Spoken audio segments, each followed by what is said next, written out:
From our nation's capital in D.C., it's the hometown defenders trying to defend their home turf against the San Antonio Brahmas here in the final game of Week 6 of the UFL. And it's an important one in the USFL division. Birmingham's already clinched a playoff berth. The top two squads make it in each conference. And right now, San Antonio trying to keep pace with St. Louis in the XFL conference. D.C., well, Joel, they're trying to stay alive. They need to win today in order to keep that hope. They sure do. Let's go above and beyond, Kurt. Why don't we? Brought to you by Jersey Mike's. We're going to start on the San Antonio side. John Lovett, their running back. He has really led them over the last couple of weeks. 95 yards a week ago, a couple of touchdowns in that win over Arlington. It's a big reason why San Antonio has really been the surprise team of the UFL this season. Now, on the other side, DC has got to get back that form that led them to be one of the best teams in the XFL a year ago. They were great at home. Their quarterback, Jordan Ta'amu, has got to recapture that form that made him the offensive player of the year in the league a year ago. He's had too many interceptions, needs to take care of the ball. They have to keep pace with San Antonio here today. So an important game as far as the playoff positioning goes. More importantly, it's just about getting a win for these two teams. And the hometown defenders have decided to kick it off as the home team gets to choose at the beginning of the game.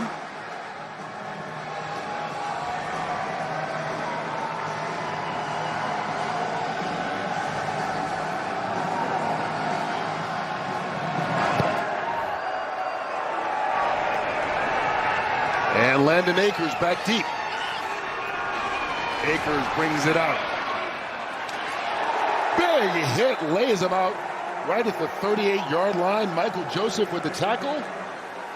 Well, that's one way to start the game. Woo! I tell you what, it looks like a great return over there on the left side for the Brahmas. And then here we go, wham! Woo! Akers, better buckle up. We got pro football right now. Quentin Dormady now comes on for San Antonio. Won each of his starts so far for San Antonio, but he is coming off, Kurt, a 3-interception day. He's second so far in completion percentage in the UFL, but needs to play clean. And he starts it with a run. John Lovett, one of the players to watch today, Joel. Yeah, he is. John Lovett, like I said in the open, 95 yards a week ago. He's been very good for them. And then on the outside, John Trey Kirkland. There's no team in the UFL that throws it more than San Antonio. And John Trey Kirkland is their main target. 34 catches, leads the UFL. He's got over 300 yards and a couple of scores. First pass. And, it's intercepted. Diving pick made by Enfolu Kelly. They're going to say he was down after the reception, but the interception should count.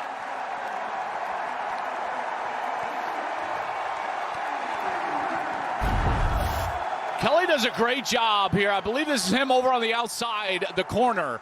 And when you're going to get a corner route behind, what you've got to do as a corner is be able to fall back into the lap of that player and go back and intercept the ball. Kelly is able to do that. He baits the quarterback into the throw deep, then he falls off of that right under Cody Latimer, who's right now the #1 tight end as far as catches go in the UFL.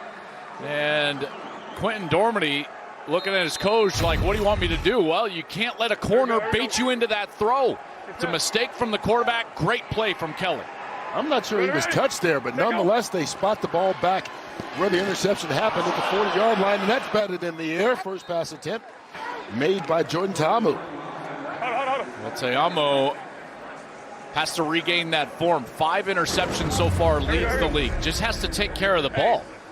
He does have those 130 rush yards, but his completion percentage, that 52%, that's 10% lower than he was a year ago. This is a better team than the 2-3 record. If they can regain their form and start to catch up to San Antonio, they could find themselves in the playoffs.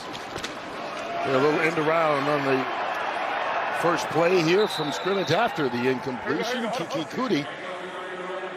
Here are the players to watch. He's one of your guys. Yeah, he is. Kiki Kuti. He's done a really nice job for them. He had 2 touchdowns in this matchup. These two teams played in week 1. Cutie had 2 touchdowns in that game, both called back via penalty. So he's looking to recapture that. Cameron Harris gets the bulk of the carries. Defensively, on the other side for San Antonio, Tavante Beckett's been good, Jordan Mosley, but they're missing 5 starters so far off their defense right now. Maybe an opportunity for DC today. Jamo brings it down, doesn't go far. He'll fall forward for a short gain on the play. Zach McLeod with the tackle. Dormady trying to figure out just what went wrong in that opening possession. Well, he didn't read the corner. I mean, it's very simple. That's all it is. You got a high-low, and the corner's right there, and can't let him fall off into the lap of that corner route. Not much more analysis needs to take place there. And so Matthew McCrane going to come on and attempt a 56-yard field goal as DC tries to turn the turnover into points. Make sure they got 11 players on the field, and here we go. Long of 58, Kurt, so this is in his range. Sliding, and he missed it.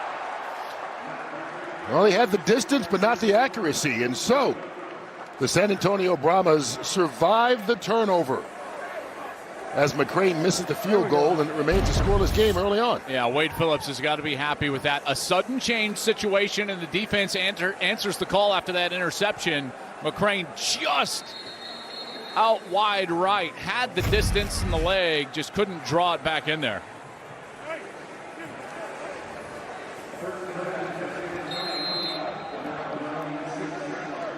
So we'll pretty much pretend none of that other stuff happened. Take some time off the clock and his first down. Here we go. Exactly. That's pretty much it. From the 46. Quick pass out to Cody Latimer.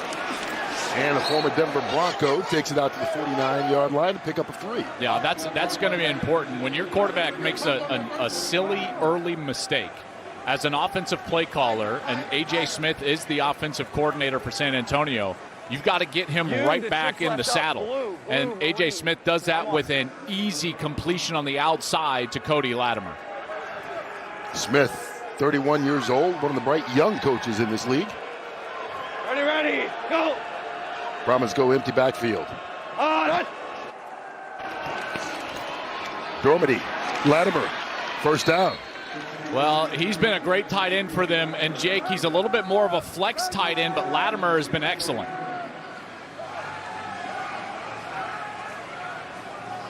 To trips left. To trips left. Detroit. On moon. Ready?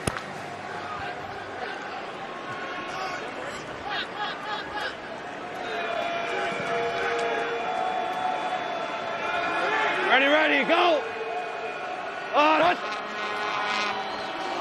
Little draw play. Love it. And he takes it out across the 30-yard line. It'll be another Brahmas first down. Nice run from Lovett right up the middle, and a good hole on that left side. They are playing fast, though. This tempo for the San Antonio offense is one of their calling cards. That's a free play. And Lovett cuts it back down to the 16-yard line.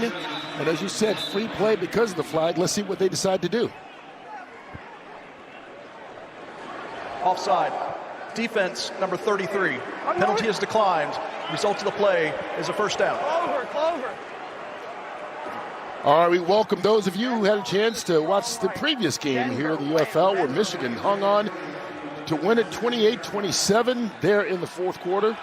One that went right down to the finish. We are here early on in the first quarter. San Antonio with the ball for the second time. No score so far at DC. Here's John Lovett again. Lovett down to the 5-yard line. Ball came out after he was down, so they'll mark it right at the 5. Guys, look at this defense and how spread out they are, even down here in the red zone. Look at all these guys spread out. Of course you can run the ball right down the middle, and they do a nice job of getting a hat on the hat. The offensive line getting up to the second level. Laval, number 66, up to the linebacker, and it's an easy carry for Lovett, who may have dropped the ball but recovered it immediately. First and goal from the 5. Morgan Ellison, his first carry, changing direction, and he's in trouble. going to be dropped for a loss of about 4 yards on the play. Anthony Hines and Michael Joseph right at the line of scrimmage to meet him. Wade Phillips. Two head coaches, yep. Head coach of San Antonio has done a really nice job. Reggie Barlow, second year for DC. DC had an excellent year a year ago before falling in the championship game to Arlington. Wade Phillips was with Houston last year, comes over, is now with San Antonio. And, you know, I said it earlier, Kurt, I think San Antonio's been the surprise team in the UFL so far. Yeah, you could argue Phillips might wind up being coach of the year for what he has done, as that one falls short and incomplete. Wade Phillips. I mean, this is an entirely new team that he's working with this year. Not only that, when you look at the preseason odds, you know, in the UFL for the UFL championship, their preseason odds were tied for last in the league with the Houston Roughnecks. They're now third in the betting odds to win the championship. That's how good they've been so far here early in the season. And a win today would keep them tied with St. Louis atop the XFL conference. Dormady gets it through and just kind of zips it right down there to Justin Smith. And a fourth down decision coming up. Yeah, they've been the most aggressive team on fourth down. No, we're good. In the UFL. Here we go. We're going to go, we're going to go big, breakout, Frisco, tackle over, same Denver. Breakout on Frisco, tackle over, same Denver. Same Denver, on Frisco, ready? Go. They're 8 of 11, Kurt, on fourth down on the season. More attempts than anybody. They go with two tight ends. Lovett hit in the backfield. Doesn't even make it back to the line of scrimmage. Huge play on fourth down by the defenders. Niall Scott and the defender defense shut the door. You have to take care of your inside gap on the offensive line. They don't do it. Beautiful play, Niall Scott with the stop. DC holds. It's their ball when we come back. Well, join Underdog Fantasy to get in on the UFL action. Scan the QR code to learn more. Joel, any problem with that fourth down decision? Well, you know, listen, I'd love the quarterback to have options, but if you're going to try to run it down low, you've got to cover your inside gap. How about Niall Scott, though? Watch the tackle. Look at him dip under. Do you see that little move with his shoulder? And he dips with that right shoulder just to get under the inside move of the tight end on that left side. That's just a really good defensive play and a poor job of the offensive line of making sure you step down and cover your inside gap. The uncovered or unblocked player has to be on the outside, but Niall Scott did a great job of getting low, using leverage, and getting in the backfield and blowing that play up. And so the defenders will take it over at the 5-yard line. Jake, tight end down on the goal line, got to squeeze down. That's you're an extension of the O-line at that point. Yep, and Joel, you make a great point. It's always inside out. When you talk about the most dangerous defender, if you have choices, you always go inside out, particularly with an inside zone like you saw down there. Here we go. Good second set. Run ready. Set go. The handoff taken by Zaquandre White, and he fights his way out to the 9-yard line. Jordan Williams on the stop. Well, here's an important third down. I know it feels nondescript, right? 7 minutes in the first quarter, but this is a huge field position play right here. Your goal as an offense, guys, is to get at least one, and you'd really like 2 first downs when you start backed up like this inside your 10-yard line. In the macro outlook of the game, Wade Phillips' team on San Antonio's side, if they can get a stop, they're likely to start their next offensive possession in plus territory after a return. So this makes this a critical third down. Brahmas showing blitz. It's picked up and it's blocked or knocked down at the line of scrimmage. And the pressure getting through. They didn't get the sack, but they disrupted the play and forces DC to punt. I was just wondering how they were going to be able to put pressure on DC today because they've got so many guys out, both outside linebackers, but watch, you're going to get outside pressure and you get a little bit of a blitz in the interior and then hands up right in the face of the quarterback. I thought the safety was doing a great job as well. A.J. Hindi, do you see him biting on that route? So they fail on third down, and now watch the field position San Antonio is going to get after this kick. Marquez Stevenson, the man back deep. And he's going to catch it in DC territory. Good coverage in the end, considering where he started, but they're going to start inside the 40. We'll see what Dormady and company can do. Third possession, can they get their first points?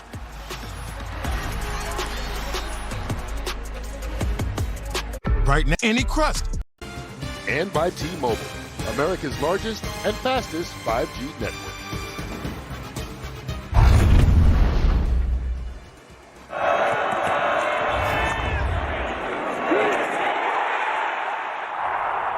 He baited him? Just know these guys aren't aggressive in the flats.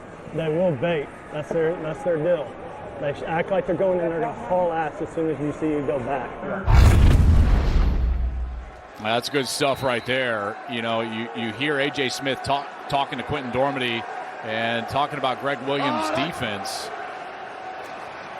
This John Lovett tries to skip back to the line of scrimmage. That maybe half a yard. You know, when you get a quarterback that makes a mistake early, I think as a coordinator. All right, it's 11 personnel. Pay attention now. Here we go.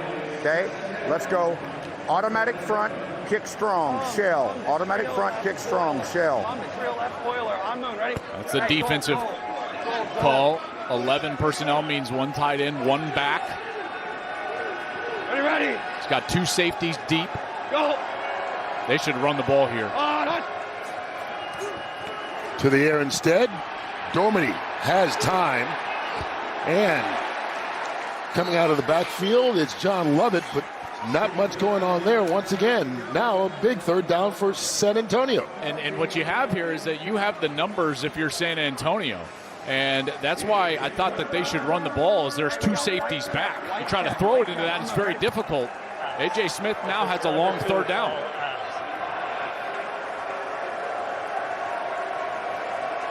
Ready, go.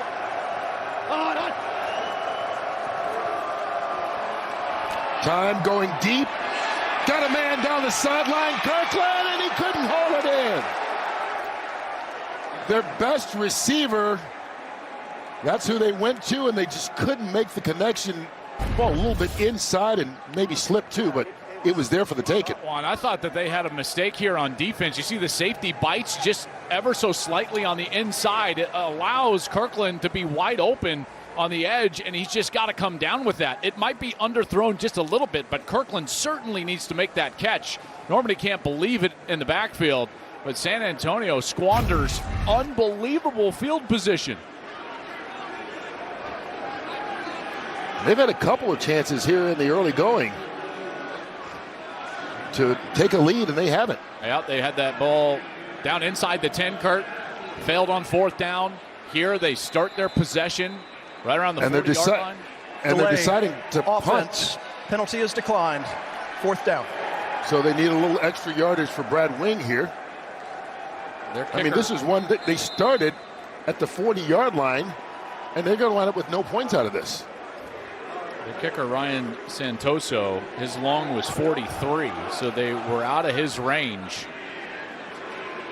Just the point being, I mean, if you start at the 40, you would think, yeah, you pick up a couple yards. 100%. At least get a field goal out of it. No doubt.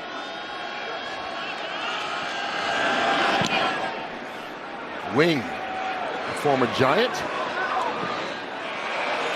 And that will be down inside the 10. Well, it's a battle of field position so far in the early going. And I guess the defenses are taking advantage because the offenses just can't convert.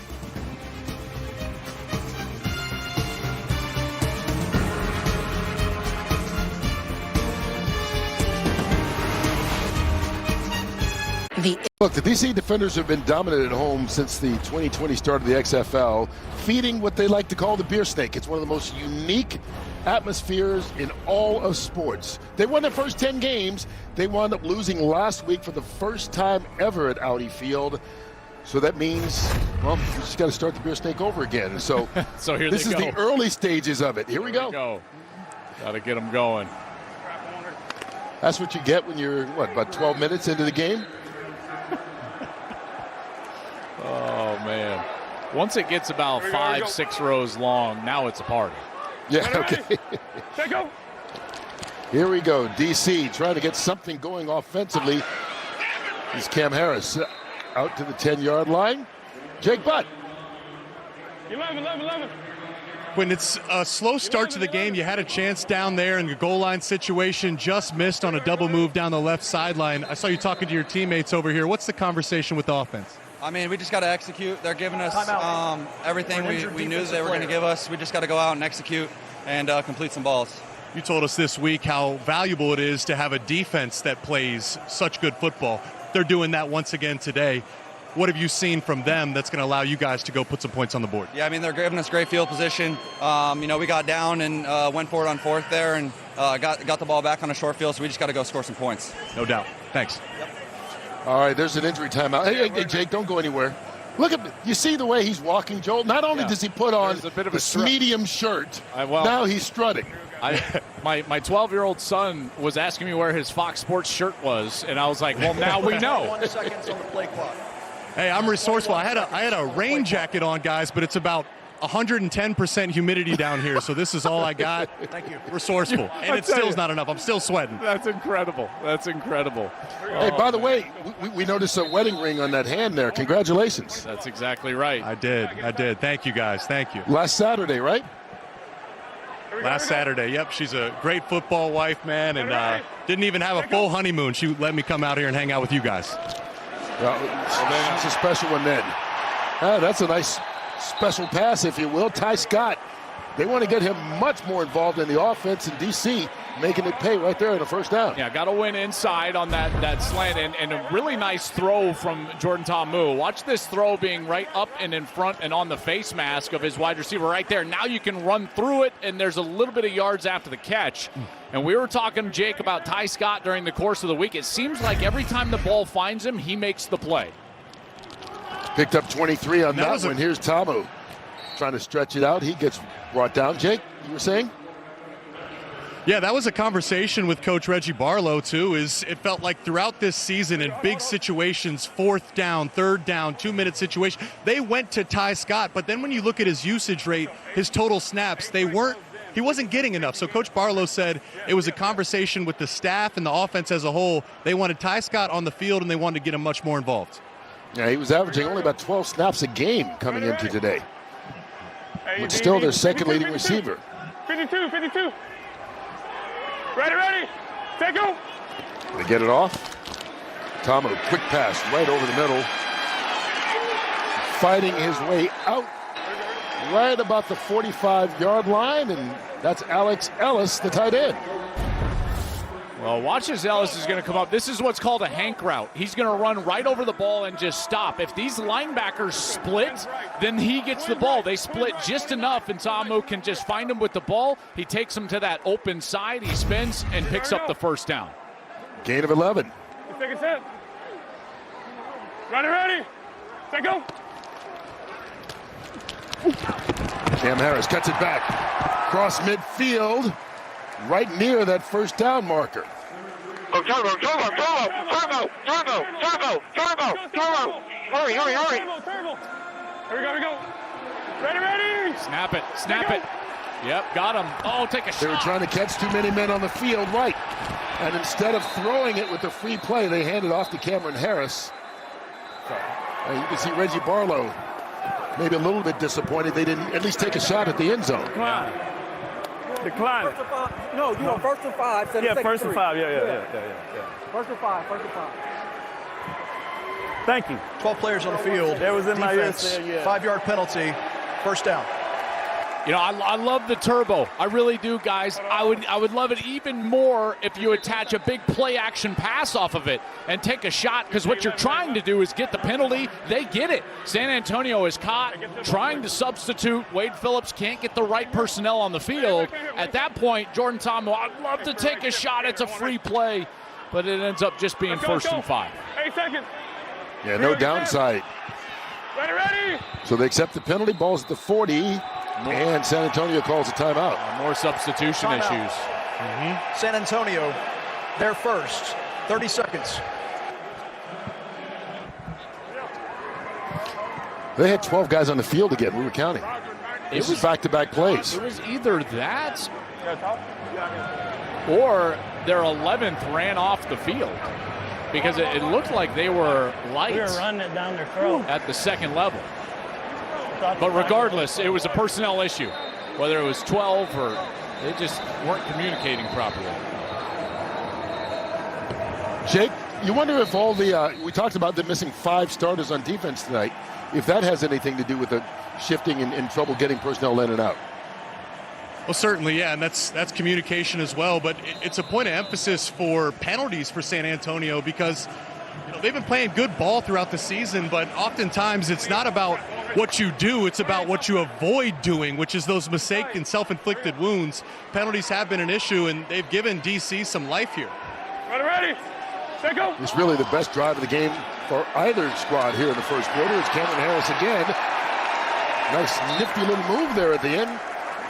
It's going to take us down near the end of this first quarter. Love this. Run another play. Love this little motion. This little motion is going to do what? It's going to create space in order to stretch and then cut up in through the defense.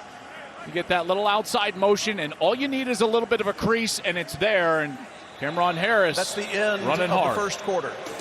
Well, the game started with a big hit right now. The defenders are trying to put together a big drive and get the first score of the game.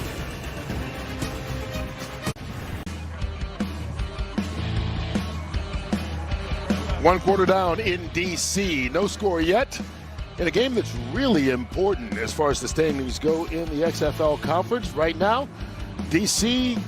with 5 games left, needing to win to really keep any realistic hopes alive. San Antonio needing to win to keep pace with St. Louis to try and gain that top spot. The top 2 teams at the end of the regular season go into the playoffs. And right now, D.C. has it to start the second quarter, and that's dropped out of the backfield. White, that's a lateral ball, and it's still live. San Antonio has it. Well, obviously, Well, let's see if they call it. So far, they've kept it live. A.J. Hindi has the recovery. On the line, it's when he releases the ball, looking at the yard line, looks like it's just in front of the 42. And when it's touched, it's behind that. This is a backward pass, and that's what they ruled on the field. Recovery by the defense is good. Turnovers. Copy that.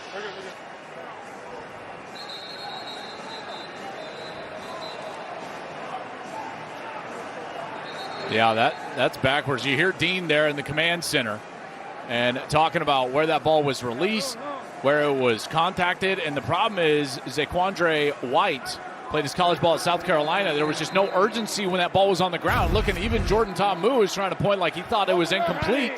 It was not, and San Antonio with a big turnover. So they get the ball at the 32 of D.C.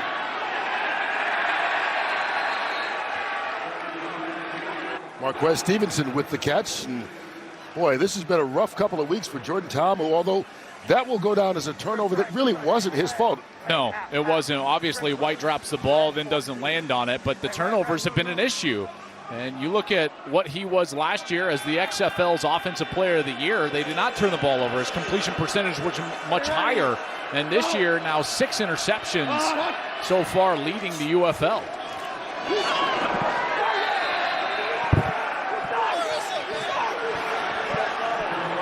All right.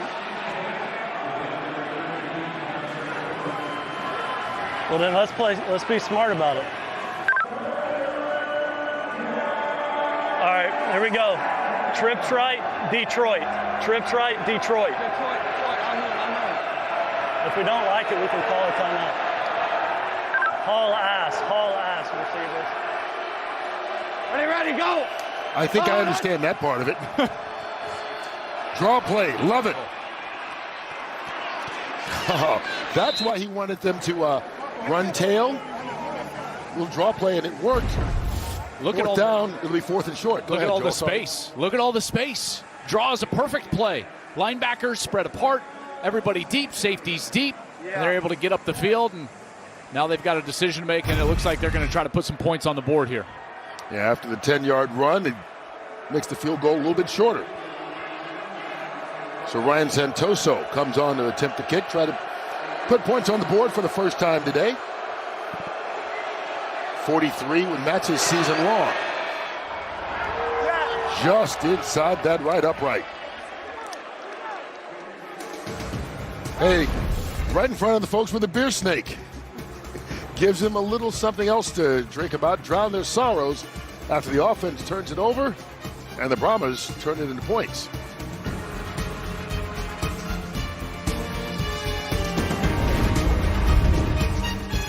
Chipotle. Well, last season, the San Antonio Brahmas were getting bucked around.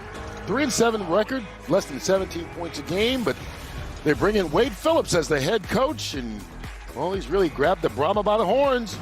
4-1 record in the UFL, 23 points a game, and as Joel said earlier, maybe in the running for Coach of the Year because they are certainly one of the big surprises in this inaugural season of the UFL. Yeah, but they're right now in a stretch that's going to be difficult for them, mainly because their defense has been so good.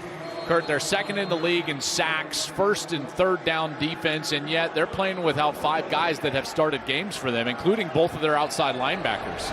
So this defense, they've got to find some guys to step up, create pressure, but they've done a nice job so far. Chris Rowland, good return man, takes it out to about the 38-yard line, and here's Jordan Ta'amu. Once again, 2 for 4 so far in this game, only 34 yards. One of those was just a flat drop, which turns into the fumble. Here we go. Let's go. Pony left, 22 boss. I'm on, ready. All right, 22 boss. That I don't care what system. That seems like a run play, but in the modern football, usually every run play is at least some sort of a bubble or a hot throw attached to it in a run pass option. Should run this. They go with 2 running backs for the first time. And that's Higgins. Darius Higgins picks up a couple. Here we go. Let's listen in on the offensive coordinator, Fred Keiss. Come here. Pony left. Double chip. Pony left. Fake yellow, fake Z cross. Yellow, fake Z cross. Fake Z cross. I'm on, ready. It's a double chip. Oh, you got checked. Stick with the 2 backs again. Here we go. Ready. Set, go. Ta'amu going deep and overthrows everybody. Brandon Smith, the nearest receiver.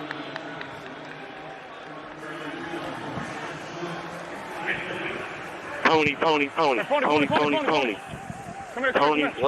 Pony left. 24 Denver. 24 Denver. Let's go. Pony left, 24 Denver. I'm on, ready. That's you. 24. Lead block for him. Here we go. Get set. Ready. Set, go. Draw play. Cam Harris, nowhere to go. San Antonio not fooled at all. Jordan Williams, the first guy there. And it winds up being a 3-and-out for the defenders.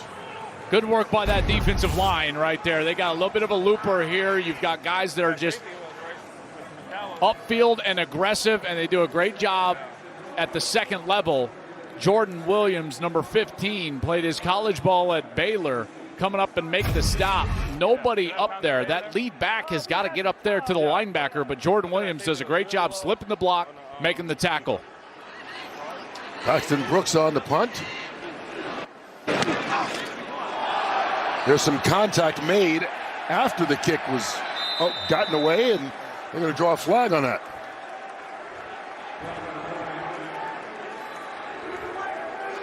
That's the kicking leg.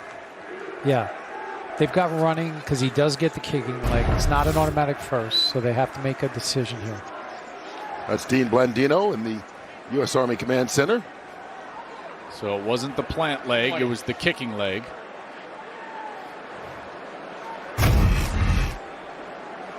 All right. Okay. Running into the kicker, receiving team number 52. 5-yard penalty, replay 4th down. Yeah, they could have called about 3 guys on that one. So they're going to take the 5 yards and kick it over again.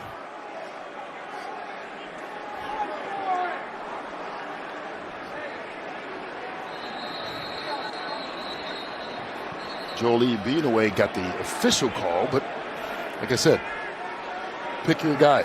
Now, if I'm not mistaken, and correct me if I'm wrong, didn't that ball go out at about the 15? Yeah, it did. Hey, stay square, guys. Right.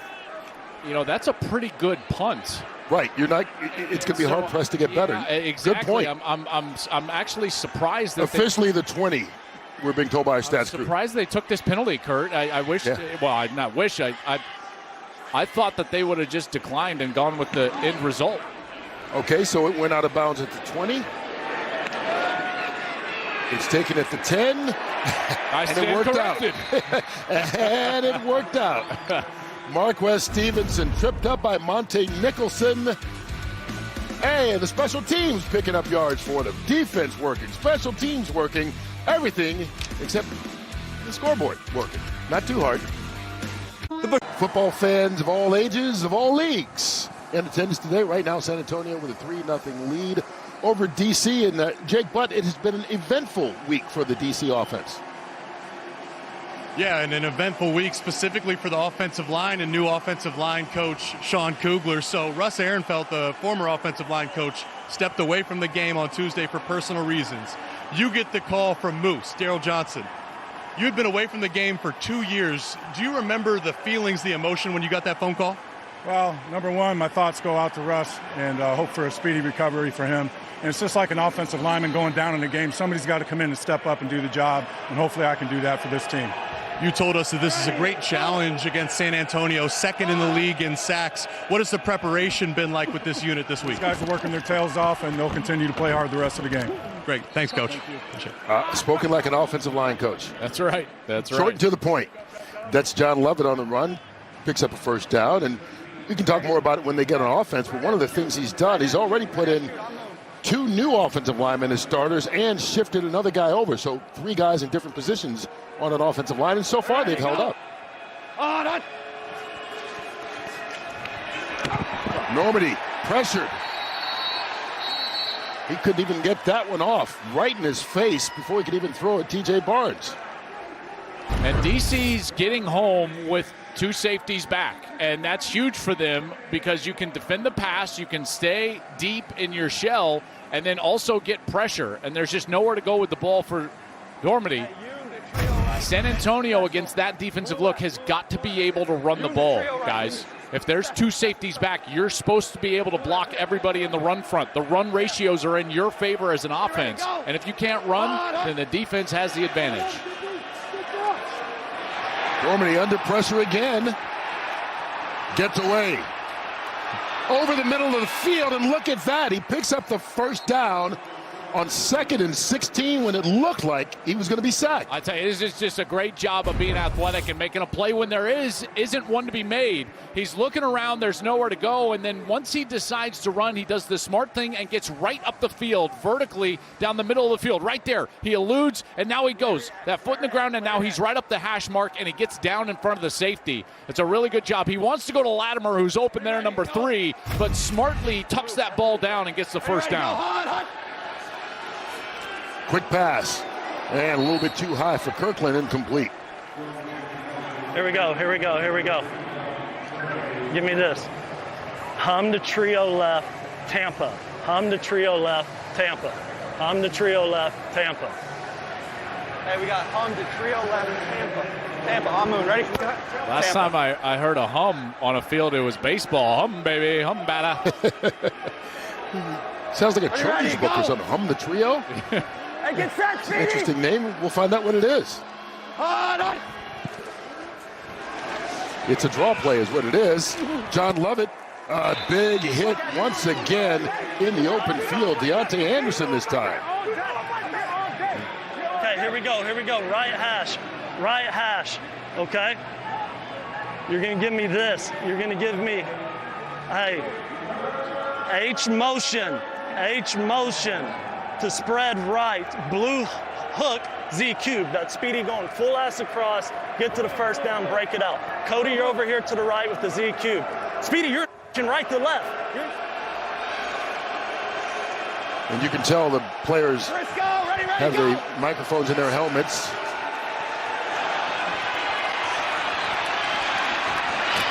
Normandy diving, and he's going to be short of the first down. We'll see where they spot it. Boy, he was up a close. 4th down decision. That was awfully close. And remember, this is the most aggressive team on fourth down in the league. I would be surprised in this field position if they didn't go for this. Yeah, just short, probably about half a yard. They may have gotten it. The way he dove, they're going to stop and take a look at it. We're going to move the ball back just beyond the 50. It's going to be fourth down and 1. Fourth and a short one. So you heard Dean Blandino saying they're going to move it back. It's going to be just shy of the marker. This is a great look by that first down cam. Where that ball. After review, the runner was short of the line to gain. It's fourth down. There you got contact. You've got knees down. Clearly short. Dean Blandino in the command center, moving that ball back a half yard. All right. Dynamite! Dynamite! Dynamite! Dynamite, dynamite, dynamite.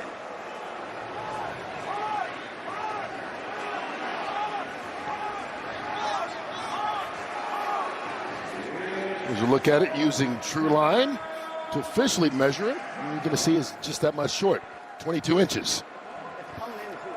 And instead of going for it, maybe a bit of a surprise, San Antonio deciding to punt. Yeah, I mean, DC better be on the alert for a fake here. I'm very surprised they're not going for this.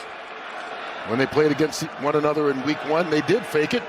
Brad Wing threw a touchdown pass, but this time he boots it away. Excellent punt. Oh! Did they stop it before it went into the end zone? Yes, they did. Inside the 1 yard line. And it was so close. A.J. Hendy trying to keep that left foot from getting into the end zone. He does. And DC will start deep in their own territory. That's actually Kirkland. What's fun to watch as any baseball player I've seen in the last 20 years. Speed, speed, speed. Well, unfortunately for DC fans, this is a familiar position so far in this game. Starting inside their own 10-yard line for the third time in 5 possessions, and this time they're on the 1. Say go! Go, go! Alert, alert! Alert, alert! Alert, alert! You got an offensive lineman in the backfield. And they hand it off. Cam Harris barely got that ball out. Back to the line of scrimmage. Prince Amelie. He's got to get the full ball outside of the goal line. If any part of this football is touching the goal line, then that's a safety. Boy, I think maybe Kurt, right, that one reach, he got it maybe outside of the goal line. Field that the runner made the ball outside of the goal line is under further review. Just want to make sure that entire ball is beyond that front edge of the goal line. That's what I'm looking. Yeah, you're on the right 25. I'm looking at the near car.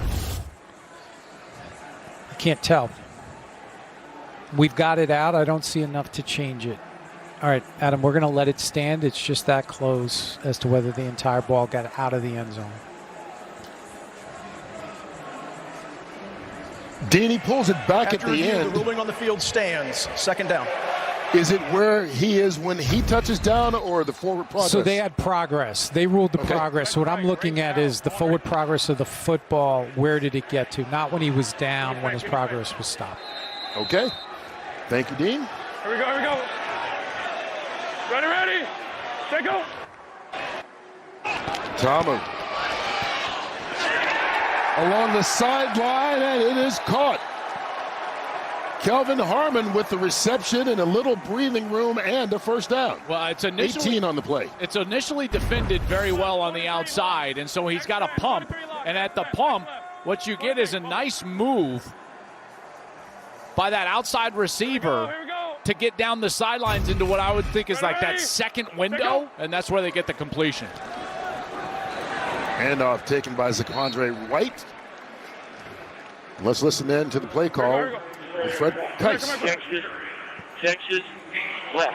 Texas, left. Lightning. No. Thunder. Hey, Texas left. Thunder. On one, ready. Hey, pistol. Here we go. Ready. Set, go.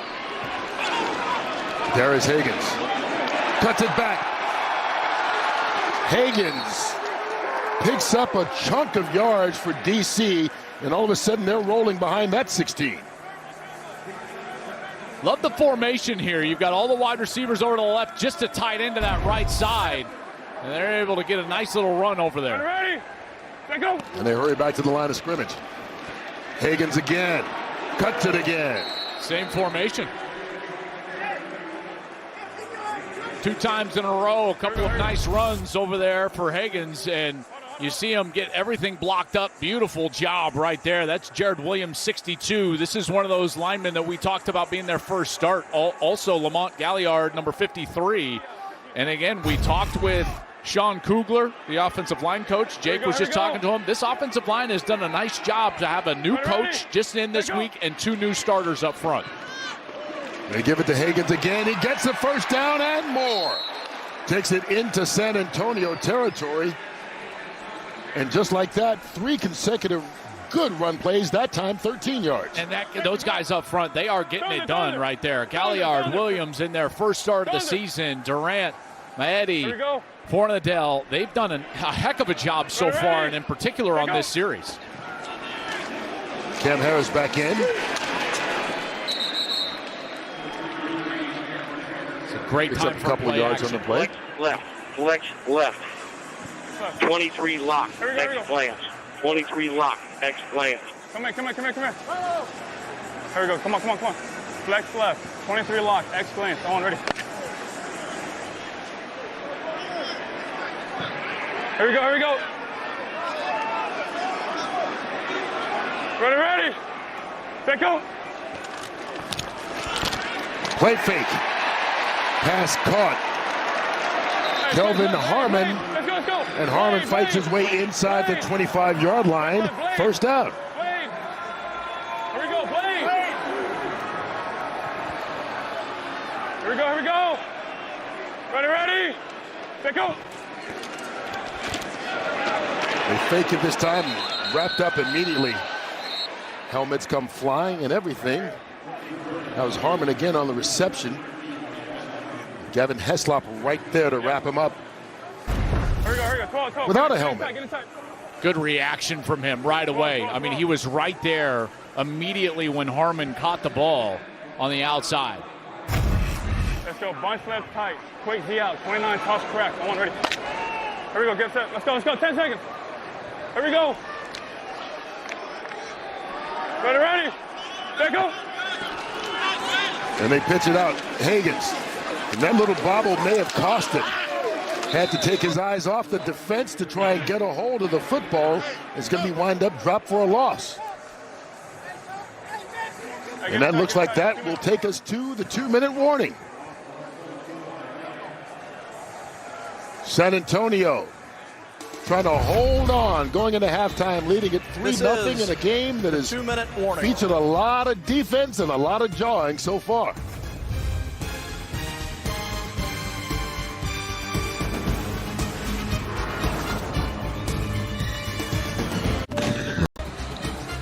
Well, as the Beer Snake continues to progress, we remind you the Progressive Halftime Show comes up in just 2 minutes on the game clock. We'll get you all caught up as to what has gone on so far here in Week 6. That kid, he doesn't need beer. That cotton candy will have him riding high. Little sugar buzz? I was going to say, he's like, get that off my face. I've got cotton candy to eat. Exactly. Don't bother me, Mom. Here we go. Ready. Set, go. Big third down for Tamu. Up top. Got a man rolling, makes the catch.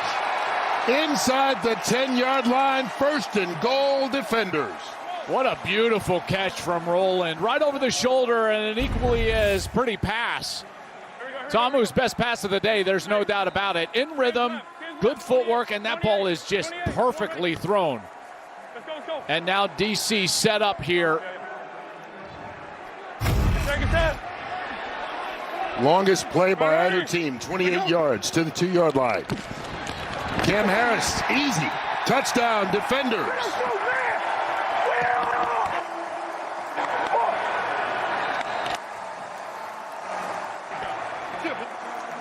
That's DC's first touchdown against San Antonio all year long. Only kicked field goals in their Week 1 matchup. Now finally in the end zone.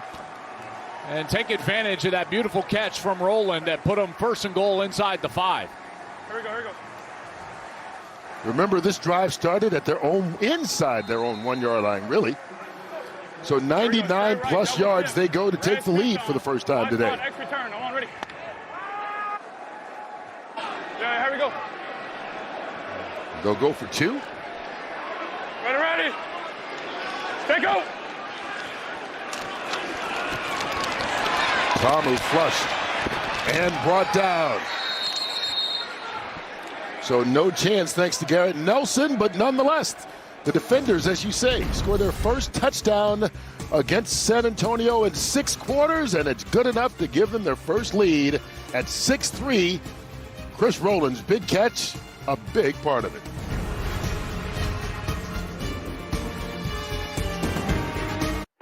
Look at the salt on that dressed dosage. Let's look a little hardcore football here as DC's coordinator Greg Williams on the defensive side loves to blitz. Well, San Antonio, you got to take advantage by replacing the blitz with the ball. You can do that via the pass like you see right there to the tight end, or you can do that running the football wherever that guy is vacating at the second level, whether it's 1 linebacker or 2. You've got to replace those blitzers with the ball. You fight aggressiveness with aggressiveness. San Antonio's got to get back to that here on this series. Get ready to roll. Hey, Greg Williams, long-time defensive coordinator in the National Football League. 18 years, in fact. Known for his aggression. Making it pay off so far in this game, holding San Antonio to just 3 points. Yeah, I was going to say aggression on and off the field, but I decided to just leave it there. All right, let's check in with Jake, who's down there with a quarterback who just led his team to the lead on a 99-yard drive. Yeah, Jordan, 99 yards, man. It's been a slow half, and then just to finish the way you did, take us through that drive. We knew we had to get out of the hole right there, so it was one play at a time. Make smart decisions and, drive the ball down. We have the offense to do it, the coaches to prove it, so we just wanted to execute every play. You had that key throw backed up in the end zone. The run game came to life. And then on a 3rd and 15, I think you hit 3rd and 14, you hit Roland on that corner route. Right. How big was that play? What did you see? That was huge, man. I just saw the defense sloughing off, saw a little corner route action, and trusted my throw, trusted the O-line to protect, and made a great throw and great catch. Heck of a throw, man. Thanks. Yep. And now they have the lead. Try and hold on to it with 1.5 minutes to go here in the first half. Dormady. And that's out to Latimer. He's wrapped up. Michael Joseph with the tackle.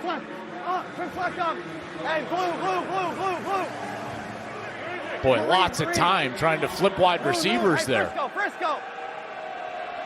Ready, go. Oh, boy. That should also have a 10-second runoff. That full start. Where's my clock? 1:10. Okay. Yeah, defense. They asked the defense first. Yeah. 1:10 is good. Clock is 1:10. That's good. What do we want? Do we want the runoff So DC wants it, then San Confirm Antonio 10-second runoff. can take a timeout to avoid it. Yes, San Antonio will use a timeout. Okay. False start. Offense, number 67. 5-yard penalty. 2nd down. San Antonio will take its 2nd charge timeout to avoid the 10-second runoff. 30 seconds. And so they Please rather have the reset time game right clock now. to 1:10.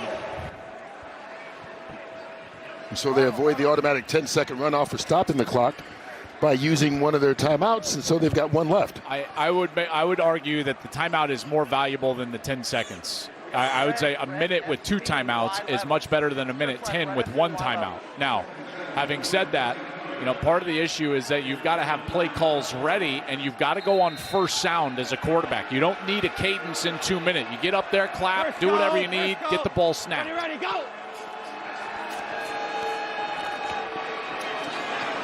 Dormady was hit as he threw it and still completed it out to Cody Latimer, who's right there at that first down marker. Strong, kick strong, kick strong. 4 by 1. Ready, go. Dormady sidearms it right there at the 40-yard line. And that's Justin Smith with the reception. Okay, here we go. Kick strong, shell, kick strong, shell, kick strong. Make it check down. Hey, backers, make it check down. He's telling these backers, get deep and make them check the ball down underneath. Dormady to the right side. Contact and a flag. Justin Smith being defended by Anthula Kelly, and Kelly going to draw the penalty.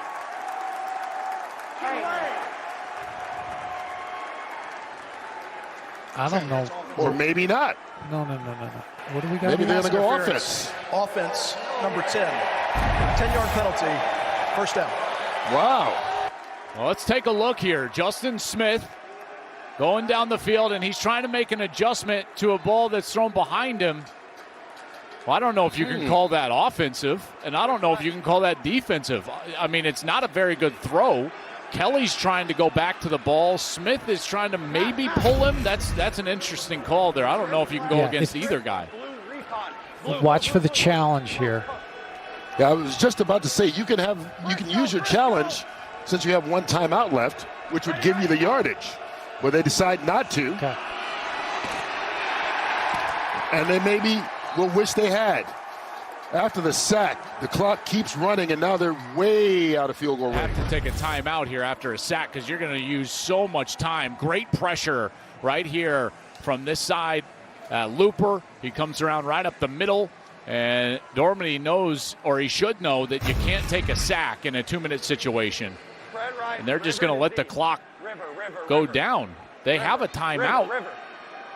Don't understand Interesting this at all. end of the first half, exactly. Don't understand this at all. Well, especially if you're going to do this, you maybe should have used the timeout on the challenge. And instead, the clock will hit 0, and San Antonio will go into the locker room down by 3. There is a penalty marker on this final play. Okay, so we're going to end the half. We're going to end the half. Block in the back, offense 24. So that's going to be the end of the half. Correct. Okay, we're good. That's going to end the half. There's no extension here. Illegal block in the back, offense number 24. By rule, the half is over. Okay. So it was an interesting end to the first half, but we're at halftime nonetheless. And DC, the last time they touched the ball, took it 99 yards and took the lead. Let's get it down to Jake Butch with their head coach. Coach, you told us a few things in your meetings this week. You said you had to run the ball. That came alive there in that 2-minute drive. You said this secondary was going to be the best one you put on the field. The passing defenses look good. What have you seen from your team here in the first half? Well, I love the way we've been running the ball. Obviously, that was a thing that we want to get done. Both running backs are running hard. Hagens gave us a boost right there. And then, of course, in the secondary, our guys are playing really hard. You can feel this energy. Such a great crowd. They came to life here, particularly once you finish with the stop. What does this crowd do to allow you to feed off of their energy? Yeah, Audi Field is a wonderful place. These fans are knowledgeable. They care about football, and they bring their energy, so we feed off of that. We're in that back half of the season. Now we're going into the second half. Mathematically, it's not a must-win game, but it certainly feels like a must-win game. What does your team need to do here in the second half? Yeah, I think keep running the ball the way we did early on. Of course, defense, get stops, we get to the quarterback, and if we do those things, we'll have a good chance. Thank you, Coach. Yep. Jake looks like he's going to go get a workout in at halftime, I think. How about our pod? It'd be better than our workouts, Kurt. I can tell you. Yeah, trust me, it's a workout. That's better than mine already. The big move brought to you by Pod and Chris Rowland with the big reception. And it set up the only touchdown of the first half on the very next play. Cam Harris putting DC on top. They didn't get the 2-point conversion, but they get the lead. 6-3 here at halftime. We'll be back to Audi Field with the Progressive Halftime Show right after this.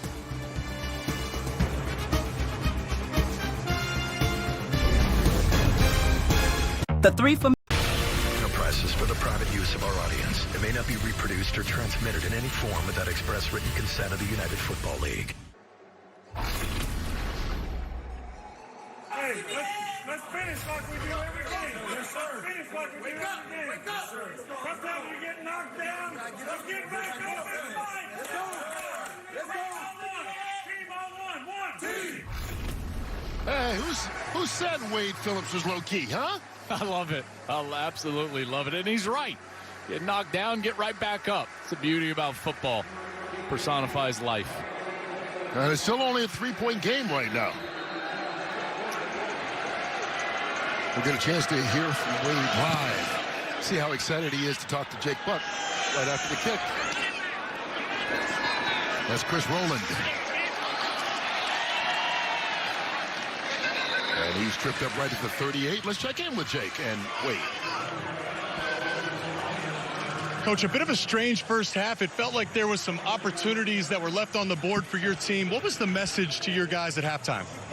Yeah, we just got to play like we play the second half every game. We played really well in the second half. We got to go out and do that today. You told us in the meetings this week that you felt your team had a chance to emphasize the passing, just couldn't quite get it going. What's the keys to get that unit going? Yeah, we just got to execute. I mean, we could have made some plays, we didn't, but we will this half. Absolutely. Thanks, Coach. Wade loves these halftime interviews. Oh, yeah. You can tell. You can tell. At least he didn't jump down Jake's throat this time. Yeah, there you go. All right, here we go. Start of the second half. Jordan Ta'amu. That's a quick pass out to Harmon. You know, Jake, I thought halftime was always about a chance to reflect on what worked, what didn't, and where you could make adjustments. And for DC's offense, I thought what ended up working was their run game to the attached tight end, in particular when it was a single width formation. Lots of technical talk to say a tight end is attached, he's next to the tackle, and all the wide receivers are on the other side. What you're seeing in front of you right now is called a double width formation. You got wide receivers on both sides. And I thought that they were having more success out of different formations. Well, they hit the tight end Ellis right over the middle, and that's good enough for the first down into San Antonio territory. Well, when you're going to get these vacating zones, what you've got to do is be able to take advantage of it, and they do that with just a little RPO. You see that motion's outside of Ellis, and he's wide open. Little breakdown in that secondary coverage. Gain of 11. Cam Harris picks up a yard on the play. That's all he'll get before A.J. Hendy made the stop. You know, Kurt, you know what's interesting also about this next two quarters? It's 6-3. DC has to win this game. I know that they're not technically eliminated, but they would have basically a 3-game deficit with only 4 to play if they lose this game against San Antonio. I would be prepared for the kitchen sink. Every possible trick play that they have, fourth down, opportunities, they have got to put it on the line here in the next 2 quarters. Yeah, this does feel like their season is on the line in this game, and a little miscommunication on the pass intended for Harmon. Spread left. Yellow, chip, Y under. Yellow, chip, Y under. Let's go spread left. Yellow chip, Y under. On one, ready. Yellow chip. Yeah. You got the check Y sit. Here we go. Ready. Take go. Ta'amu can't find the man. Gets rid of that wisely. Wrapped around his ankle was Wyatt Ray. And maybe a bit of a missed opportunity here on a drive that started pretty well. Yeah, it really did. And this one, he just didn't have a chance. And it looked like when he tried to escape, it was just right into the arms of that rush on the left side of the offensive line. And then once he was in the grasp, he just tried to save the yardage and throw that one away. So Paxton Brooks comes on to punt. Marquez Stevenson back.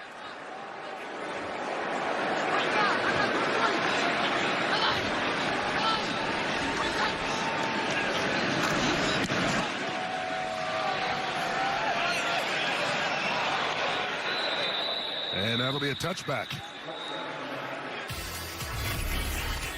Well, defense took over and dominated most of the first half.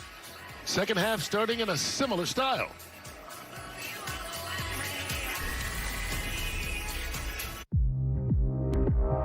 On Fox. Here we go. A.J. McCarron leads the St. Louis Battlehawks. McCarron, touchdown! Against the Birmingham Stallions. What a grab! The United Football League. This week on Fox.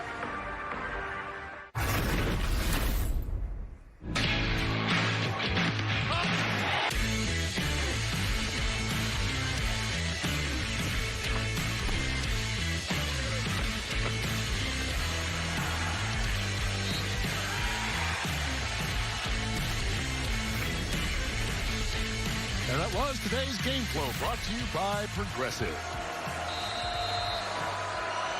First possession for San Antonio here in the second half. Quentin Dormady hands it off to John Lovett. Why don't we crank it up for their offensive coordinator, A.J. Smith? Left, red firm, Stockton. Trips left, red firm, Stockton. Hey, red firm, Stockton, so we got swing.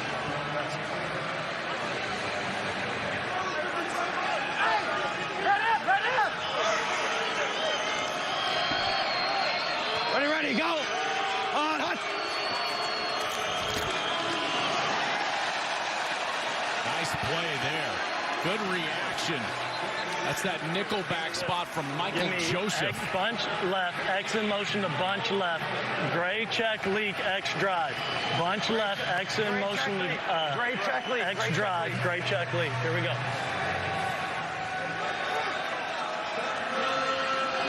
I believe you're going to get a little motion and a drive over on this side. No.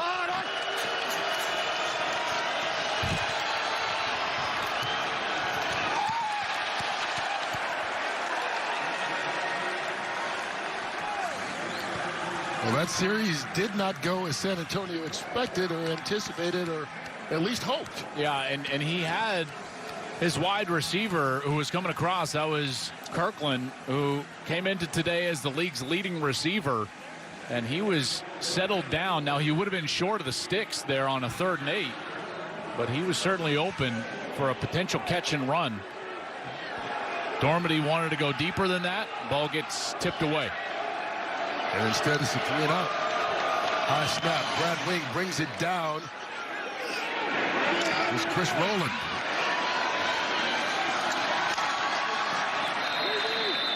And they're going to stop him. A.J. Hindi in there on the special teams tackle. Well, second time.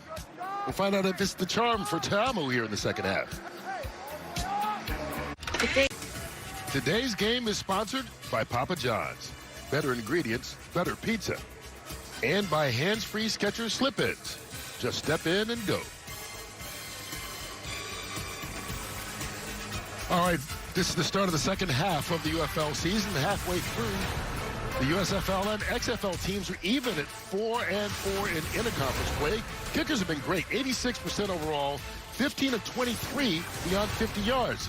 A.J. McCarron leads the league in passing touchdowns. And right now, Birmingham's the only undefeated team. St. Louis and Birmingham starting to separate themselves as far as the talent goes, and those two teams will face off next week in a big matchup right here on Fox. Here's DC trying to hold on to the lead as Darius Hagan hits the carry. We talked about that game next week.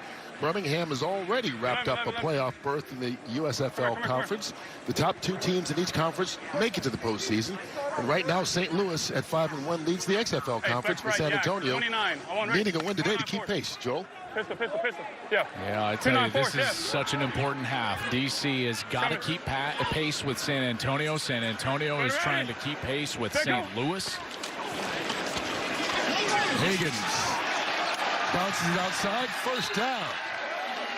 And Darius Higgins has been at least their most aggressive runner today, if not their most consistent when he's been in the game. Picks up 11 on that one. I tell you, this is such a great block on the outside by the tackle.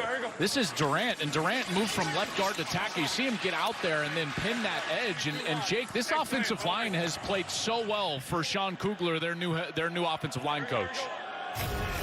That position, to me, Joel, is one where coaching can play such a big factor because it's 5 individuals, but quality offensive line play is about getting those 5 individuals. You can include the tight ends and the receivers, getting them to play as one unit, identifying the mic, getting your double teams to create movement. I was in Denver with Sean Kugler. He's a phenomenal football mind, a bunch of NFL experience. For him to come in for DC on Tuesday of this week, and for this unit to be running the ball the way they are today, I mean, you can see the fruits of their labor. That was the entire impetus to that drive for a touchdown in the first half was their ability to run the football, and here it's the same on this drive. And now it allows play action like this, but Ta'amu can't connect with Kelvin Harmon. Overthrew him. As a quarterback, Harmon was open. As a quarterback, you've got to hit the chances that you get. When you get an executed route like this on the outside from Kelvin Harmon, and he's got a step or two, you've got to hit him. Fred Rice knows that up there, upstairs as the offensive coordinator, and that's a throw that Jordan Ta'amu has got to make. You put it on him, and it's 6. Here we go.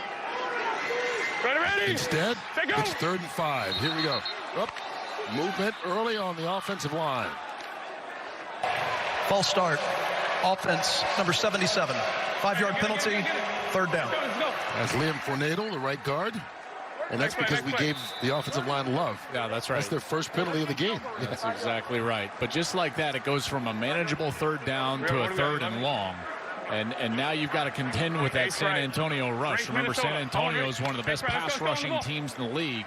And now you've got this makeshift offensive line in a must pass protect situation. Ready? And so much of their rush comes simply from their front 4, as it is right here. Little screen pass underneath, and that's to the backup tight end, Caden Smith, but he's not going to get much. Big decision coming up on 4th down.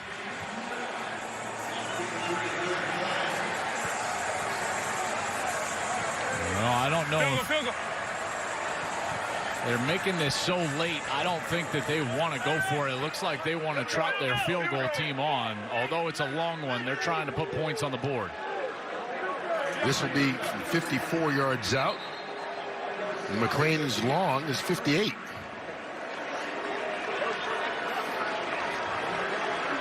So one would think this is in his range.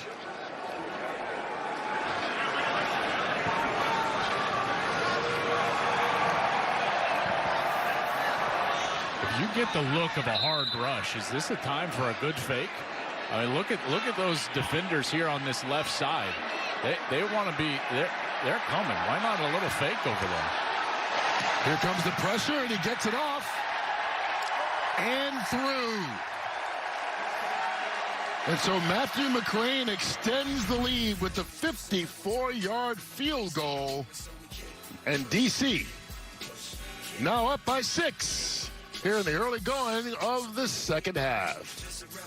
Reggie Barlow happy about that. Why not? Western only here on Fox. This defense for the defenders living up to their nickname today. Yeah, they sure are. They've been excellent. You go all the way back to, I believe it was the first series, one of the first 2 series for San Antonio. They got all the way down inside the 5-yard line. They had 4th and goal. DC with a big stop. Kurt, and that seemed like it set the tone for the entire day. It really did. They've given up nothing but a field goal.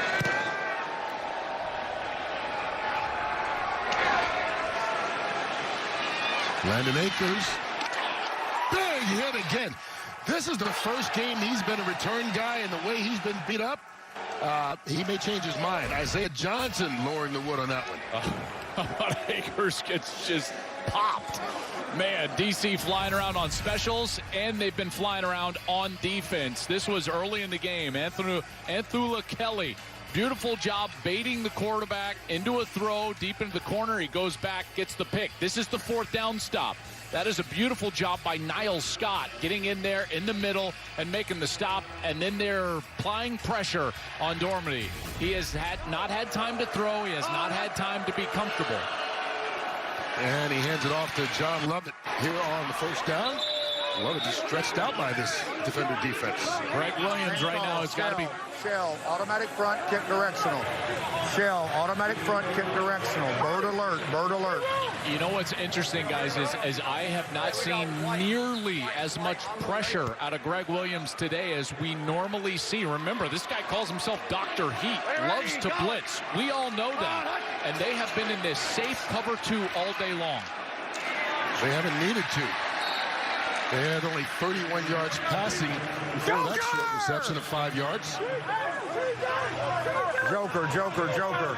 Here we go. Automatic front, L-A-Y. Automatic front, L-A, L-A, L-A, L-A, L-A, L-A, L-A, L-A.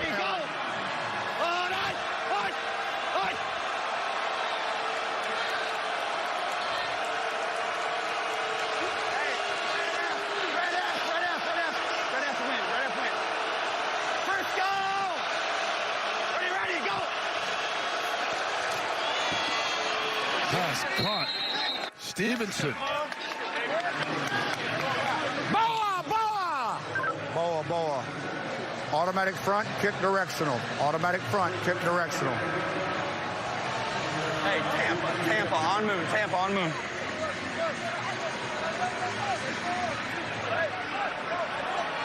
Ready, go! Love it.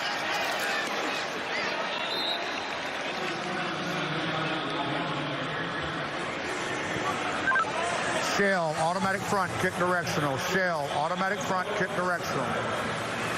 Automatic front means it. Blue F swing. Tight, blue F swing, ex-Nebraska. That just matters where these defensive linemen are going to line up. And then they are going to slide the coverage to the passing strength. Gormy throw way too high. Pass intended for Kirkland. Joker! All right, here we go. Pay attention now. Let's go. Hey, let's go. Hey, I want to go. Games, kick directional. Games, kick directional. Hey, blue check. It doesn't sound like this is a pressure, but he has not pressured the entire series. It's what he loves to do, and he just continues to play these safeties back and put the game in the hands of the front four. And the front four gets there. Dormady breaks away. Oh, he escaped the pressure. Boa! You see Greg Williams not happy about that. Here's what you 8 get. yards. You get an outside rush from the end and an inside rush from the tackle, and then you've got all of a sudden a little bit of a gap. And now the quarterback can escape. Not staying in your rush lanes, and even after the slip, Dormady is able to stay on his feet and move the chains. That's a good scramble from the quarterback after that defense played really well during that series. Ready, go! On. And looks like there's movement on the left guard. Cole the ball. Huddle. This is why I love not being aggressive defensively. Offense, number 66. 5-yard penalty, first down. Shell. Okay, automatic front, kick directional. Shell. If you're a defensive coordinator and you're just patient and you force the opposition to snap it 9, 10, 11 times in a row, at some point they're going to jump. Ready, go. They're going to have a false start. They're going to have a penalty. It's too difficult to play offense that well. John Lovett helping him up. Another big play for the running back of 31 yards this time when they needed it most. That's a really good job up front. Watch right here. You're going to get blocks out of the left guard and the left tackle, and then you're able to just get this run play right through that seam. Good vision. Cuts behind number 90, Niles Scott. Lovett is a really good running back, and I think mostly it's his ability to have vision and then stay upfield through his cuts. He doesn't cut side to side. He's always moving forward. He's quietly over 100 yards today. 13 carries, 105 yards. He takes a breather for a bit. Ellison comes in, and Ellison's bottled up before he got to the line of scrimmage.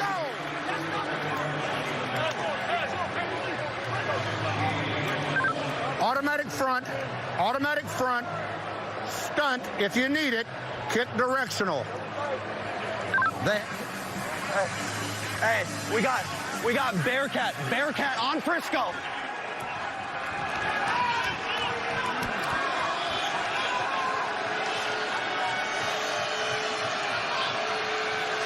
Little wildcat action. Ellison takes it. Pardon me, Lovett. Lovett back in the game. Takes the snap directly from the center.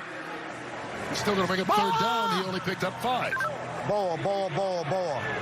All right, it's 10 personnel. Pay attention to me right now. It's 10 personnel. We got Boa. Automatic front. L.A. Robber. Tell Santos to find number 3. Tell Santos. Ready, go! On. Here we go, 3rd and 4. Dormady. Latimer. First down.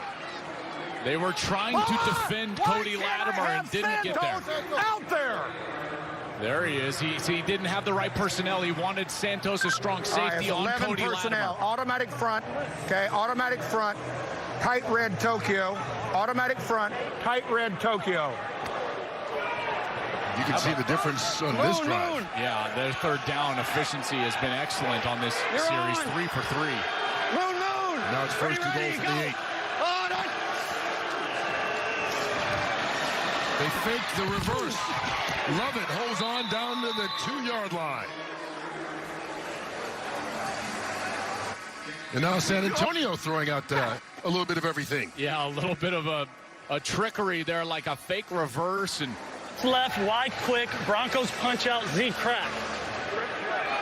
Remember, it's a read. Read the box. Punch out wide, X crack. I'm moving.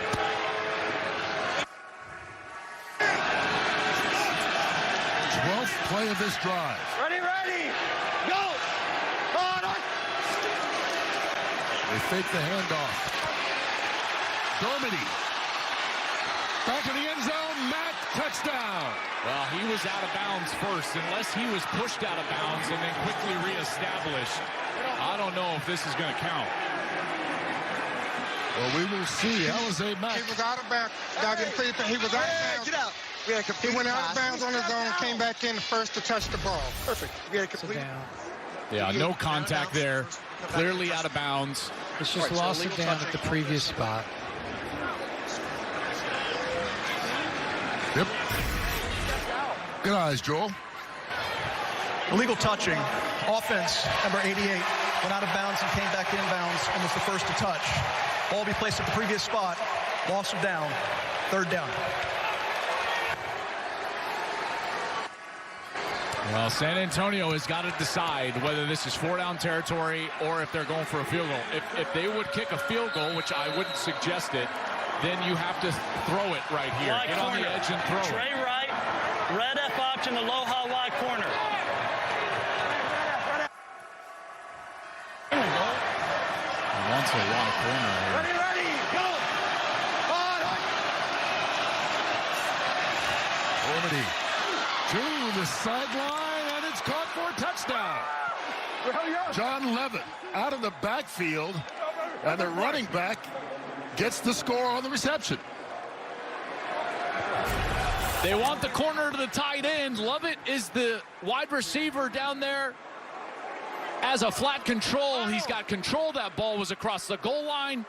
That's a touchdown, San Antonio. What a drive for them. Great execution on third down. They were able to run the ball. You got a little Dormady running it from the quarterback position. Then they made some critical plays in the passing game, including the touchdown. And they're going for one to take the lead. They're going to review the score. Ruling on the field of a touchdown is under further review. He's going to the ground. Does he lose the ball when he hits the ground? It was that pylon shot that was really good. Now, does the ball come loose and hit the ground? Hey, Moose, do you have a towel? His hand stays on it. His hand stays on it. Okay. All right, we just want to take an extra look. We're going to confirm the score. And we are going to go to break after the try. After further review, the ruling on the field stands. So he completed the catch, according to Dean Blandino in the command center. That ties it. Now they will try to go for one to take the lead. Widest guy here. Follow nigga. The widest guy. Trey left. X jet sweep. Denver YNF arc. On moon. Ready?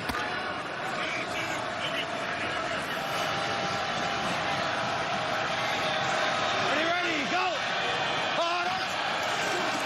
They give it to Kirkland. With Broncos in front, he gets around the edge and gets it. On a day where every single point seems to matter, that one puts San Antonio up. He loses it before. That's what I'm looking at. He's starting to lose it before it hits. Yep. Yeah. Good job, Mac. Good job. Way to fight. All right, so it was ruled a conversion, but the replay is taking a look at it, and Dean Blandino is saying he doesn't think he held on to it, so it won't count, and we will remain tied.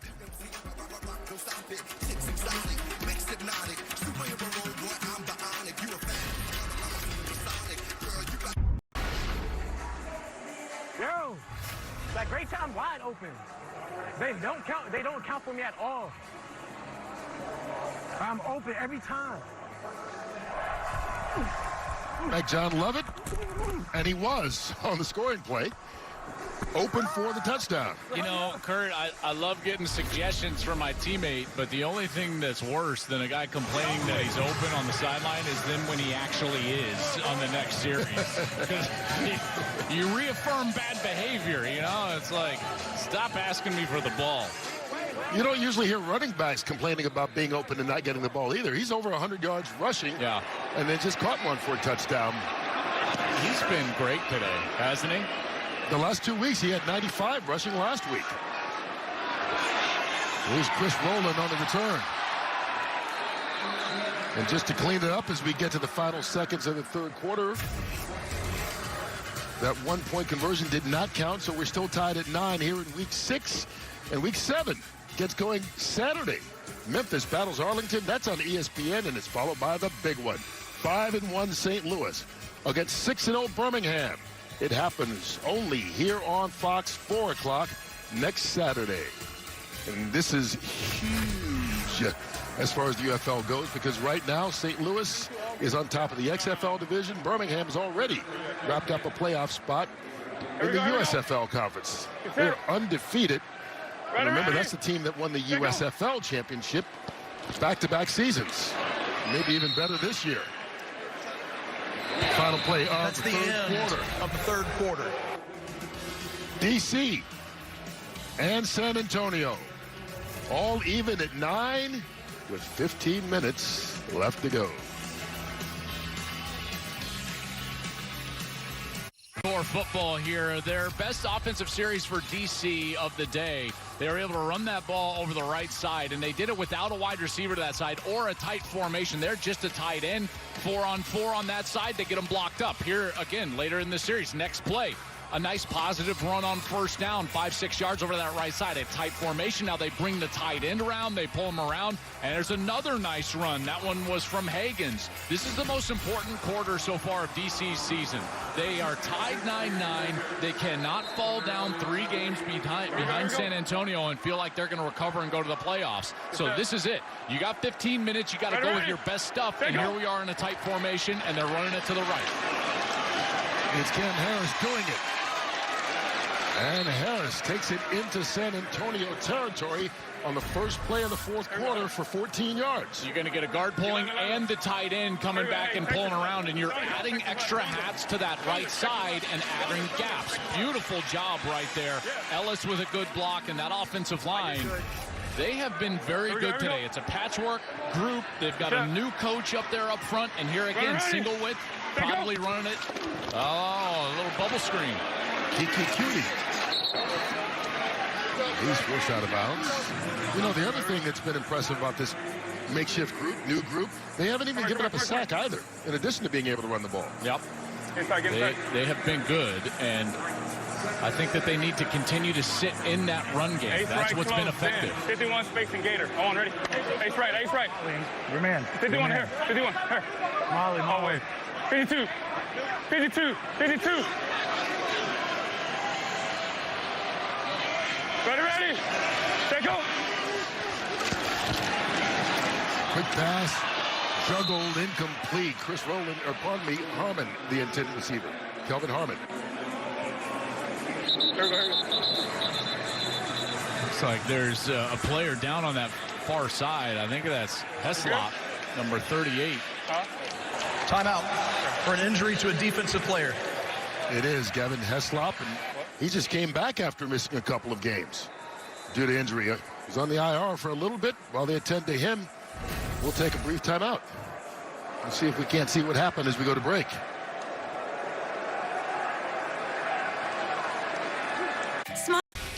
Today's Big Dwayne Energy brought to you by Zoa Energy.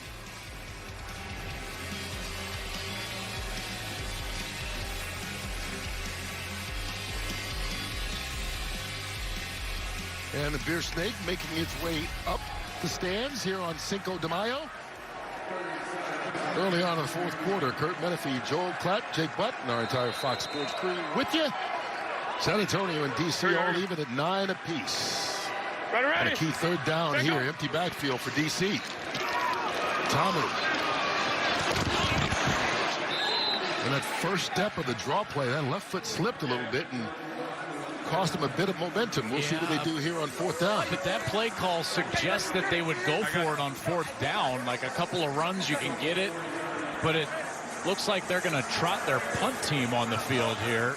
Just didn't quite get inside of that. You probably got a number in your head if you're Coach Barlow, like 4th and 3, I'll still go for it, but on 4th and 5, I'm not going to. And here, field goal unit out on the field. Paxton Brooks. 58-yard attempt. And Matthew McCrane is the kicker. He gets it, ties his season high. And more importantly, it gives DC the lead 12-9. Man, what a kick. Tamu and his team, boy, I tell you, they're earning every point today. They really are. And McCrane continues his quality season. He came into today 10 of 11. Long of 58, and that one was a beautiful kick and a good series there to get points here. And again, this is a critical quarter for DC. They have got to stay close to San Antonio in the standings. Fred Rice, the offensive coordinator, up in the booth, loving it as they take a 3-point lead. Well, there you see the pregame odds. DC favored by 1.5. People that have the over-under probably feeling a little comfortable right now. We'll see. Behind it. DC, as we talked about from the very beginning, needing to win this game to keep any realistic playoff hopes alive. That's right. That's right. And now this defense, which has been really good all day, you know, they're going to have to make an adjustment because the longest series, the best series that San Antonio has had offensively happened in the last series.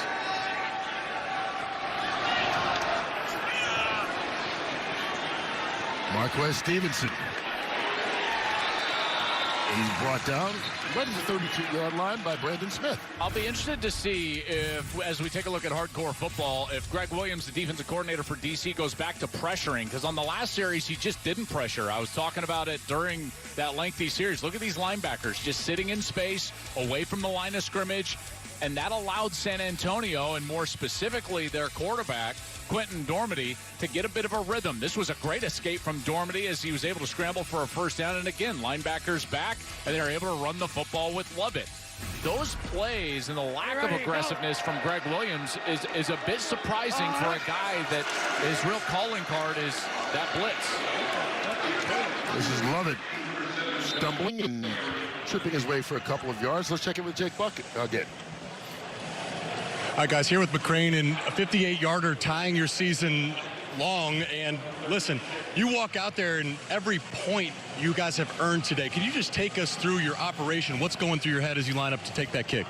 Yeah, you know, the life of a kicker is one kick at a time, man. You know, we missed the 56 earlier in the game, and just to bounce back from that with the previous make and then that one. So, yeah, I mean, I want to win this game, so that's what we're focused on right now. Nicely done. Thanks. All right. Always great when you get a chance to interview the kicker, right? Yes. Joel loves that. Here's Cody Latimer.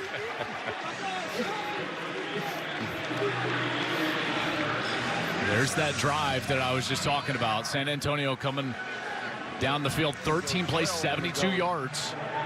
Race right, Y, slow-mo, Broncos punch out spacing on Moon, ready?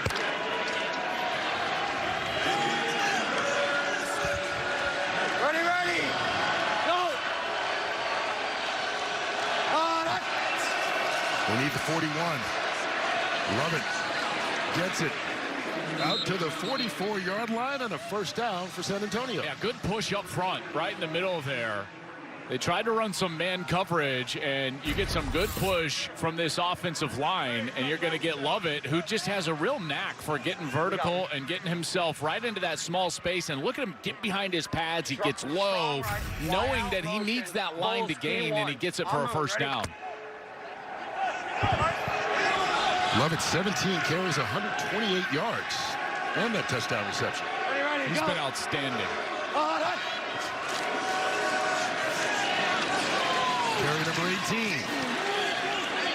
and give him 11 more. Well, now they're just playing the numbers game. Check out this left side of the offense. They're only going against 3 defenders, so why not block them all up? You got this, you got the center as well, and then you can just run your running back over there and he can pick his hole. So a nice job by A.J. Smith getting into the right formations where he can gain leverage and an advantage from a numbers perspective. Ready, go.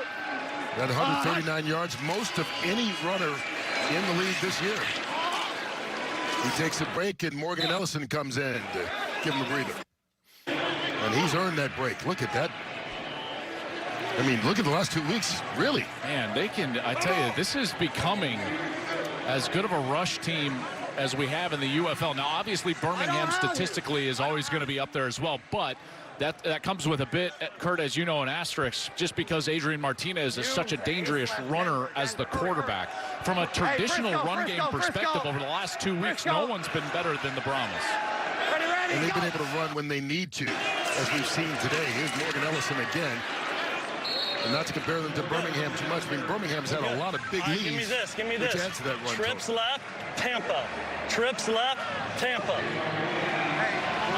For A.J. Smith, don't get bored with what's working. If the run game is working, sit there. The last thing you want to do is allow your quarterback to put the ball in harm's way. Ellison spinning his way down to the 26-yard line. Now, if you want to build off of give me this. Trey Wright, and we're going to go Chicago. Trey Wright, Chicago. Hey, I got that wrong. Bulls. Trey Wright, Bulls. Trey Wright, Bulls. Trey Wright, Bulls. On moon, ready? From Chicago to Bulls. Yeah, that usually means it's like if it's the city, it goes to the right. If it's the team name, it goes to the left. Wouldn't be shocked if they go right here. They do. Love it back in the game. Here's a great chance to just boot out of this. Fake the run, get the quarterback on the move outside, slide a 10 out. It's going to be an easy first down. Here we go. Hey, we're going to go ace left tight, wide quick, Broncos punch out spacing. Ace left tight, wide quick, Broncos punch out spacing. I think they're going to fake this run on the left side. Ready, go. They hands to Lovett. He runs it that way. And DC looked prepared for it. Dennis Johnson making the tackle. Here comes the decision. Yeah, and again, they've been aggressive all year. No one's gone for it more on 4th down, but it looks like they're going to... That guy's disappearing with Mac. There's no one over there. Yeah. Mac was tired there. It goes 4-1. Yeah. Because they're playing man. Yeah. A.J. Smith wanted him to keep that, guys. Just like I was talking about. Fake it over there on the left and then hit the tight end in the flat. That's where the punch-out spacing, that's a little slide route that he wanted. Ryan Santoso to try to tie the game from 40 yards out. And he does. So it's all even at 12. But San Antonio right now, their quarterback, Quentin Dormady, thinking we would have had a chance for a little bit more with just one different decision. Today's game is sponsored by Taco Bell. Let's go back to that last 3rd down. You know, I was calling for a little bit of a tight end out into the flat, and watch this. It would have been wide open because of this beautiful route run by the outside receiver, but the quarterback, Quentin Dormady, has got to read this. And he decides to give this ball up rather than giving it to the tight end. All he's got to do is pull that ball out, dump it to the tight end. That's an easy first down. That's exactly what his offensive coordinator, A.J. Smith, was asking him when he came off of the field on the sideline. He's coming off and he's like, hey, you didn't like the punch out? You didn't like the tight end? And he says, no, I didn't like it. I thought someone was running. The quarterback was hunting a ghost there. There wasn't anybody outside. Should have given the ball to the tight end. They'd still be on the field. Instead, they get the field goal to tie the game. And here's Chris Rowland down the sideline, and he's dangerous. Still in bounds. Rowland all the way into the end zone for the touchdown. No flags.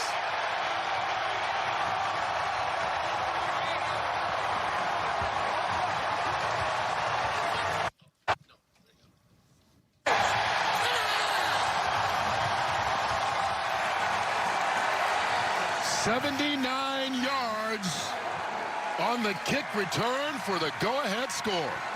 How about the Tennessee State product, Chris Rowland? In a game that you have to win, if you're DC, there is not a bigger play than that on a kick return. We'll see if he stays in. When he's going up and passing the kicker, does he stay in? There's a foot. Oh, no, it looks like that right foot may have just been on the line. That looks like it might come back. That would be at about the 46, 47-yard line. After review, the runner stepped out of bounds at the 38-yard line. First down, DC. That's the step right there. Oh, man, it's the right call, but obviously just paid it for Rowland on that incredible return. There it is. Foot clearly Please reset out. the game clock to 7:27. Just that right heel. And you credit the kicker, Santoso, for forcing him out of bounds. I mean, Chris Rowland has been so productive his whole career. In 2019, Rowland won the Deacon Jones Trophy as the top HBCU player in the country. 104 catches. He broke Jerry Rice's single-season record, HBCU record. And here's the whole return. Love that he kind of fakes right, and then he goes left. And right there, he's trying to just win with speed, and he does, except for that right heel. Just hits the sideline. I tell you, what a great return. I guess credit Santos. I don't love giving credit for a whiff, but he just got enough of him and gets that right heel out. Look at Santos is biting his lower lip. He's trying his hardest, and he gets him just to step out. So instead of a 79... Please reset the game clock to 7:20. Instead of a 79-yard score, it's a 41-yard return, giving them the ball on the 38. Thank you. Still a big play. Yeah. And giving them a great field position. Here we go. All right, here's that single width formation. They've been running to the tight end really effectively. Tomu going up top. He's got a man wide open, and it is caught along the sideline. Kelvin Harmon with the reception. That's a beautiful job of building on the success of previous series. So now you fake in the backfield, and the corner jumps up, bites on that route, and it's an easy completion out over the top. There's Harmon, who takes a big hit and holds on. That big hit coming from the middle of the field. That safety Jordan Mosley, 23, trying to get his way over there. A 26-yard gain to the 12-yard line. Get set. Let's go. Let's go. Ready. Let go. They get the snap off. Darius Higgins back to the line of scrimmage. Maybe picked up half a yard. Left. 20, 11. Left. 23 a couple of lock. players' helmets are locked together. 23 lock. They're going to have to stop the clock. A couple of face masks for the Brahmas tied up. So they got to get the players separated.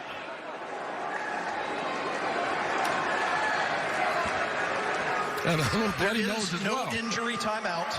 The clock will start on my signal. That's Garrett Nelson. You can see he's down, number 91. And his face mask was caught up with Jacob Sykes. They're locking horns right there. Look at him. He's looking up like, what in the world? Ready? So good. Take it, go. Free play. Caught. Flag down, it should be, and they're calling pass interference in the end zone as well. They're saying a push-off by Harmon. At least that's the early indication. I mean, the left tackle. Okay, so we have fouls. They're talking about it. We got fouls by the defense, I think, on both flags. All right, what's the number on the offside? 6. Okay. What do you got, Ray?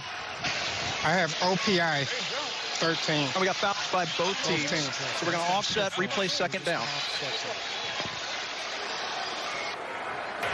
There are fouls by both teams on the play. Offside, defense, number 6. Pass interference, offense, number 13. Those penalties offset. Replay second down. You know, I can't argue with that one. You know, Jake, I know that offensive players don't like those calls, but he definitely extends his arm there.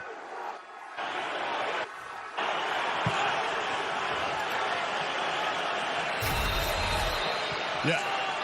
Yeah, Joel, I mean, you're exactly right. You got to be physical, though. I can't fault the receiver there because make the official make that call, especially in a flag situation. But you're right, you know, that time the official did make the call, OPI. Here we go. Runner ready. Set, go. Here comes the blitz. And caught in the backfield with nowhere to go. Darius Hagan. Dean, take us back to that last play.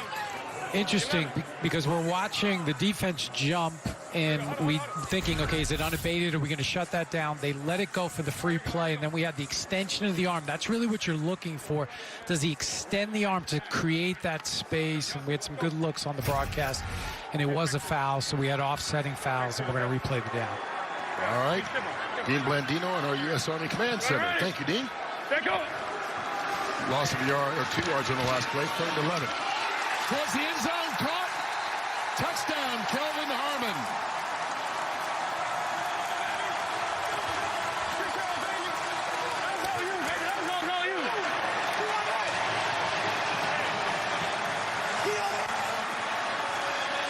And this one will stand. I tell you, this is a great throw and great concentration. So you've got to be aware of this safety in the back end and the one behind him right back there. That's safety. And that safety is the one that's going to close down, and he doesn't get there quick enough. That's A.J. Hindi. And Ta'amu just pulls the trigger and drives that football up high on the face mask of Harmon, who's got to go up and catch that with strong hands, and he does. That is great execution right there for the touchdown. I tell you what. They're going for 2. Runner ready.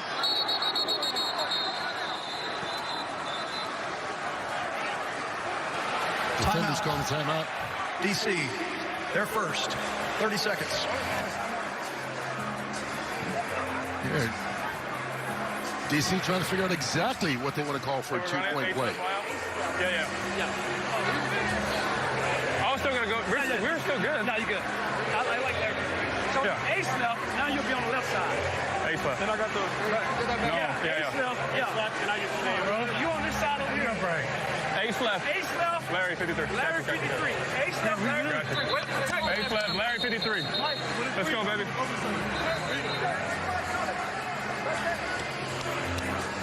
Here we go.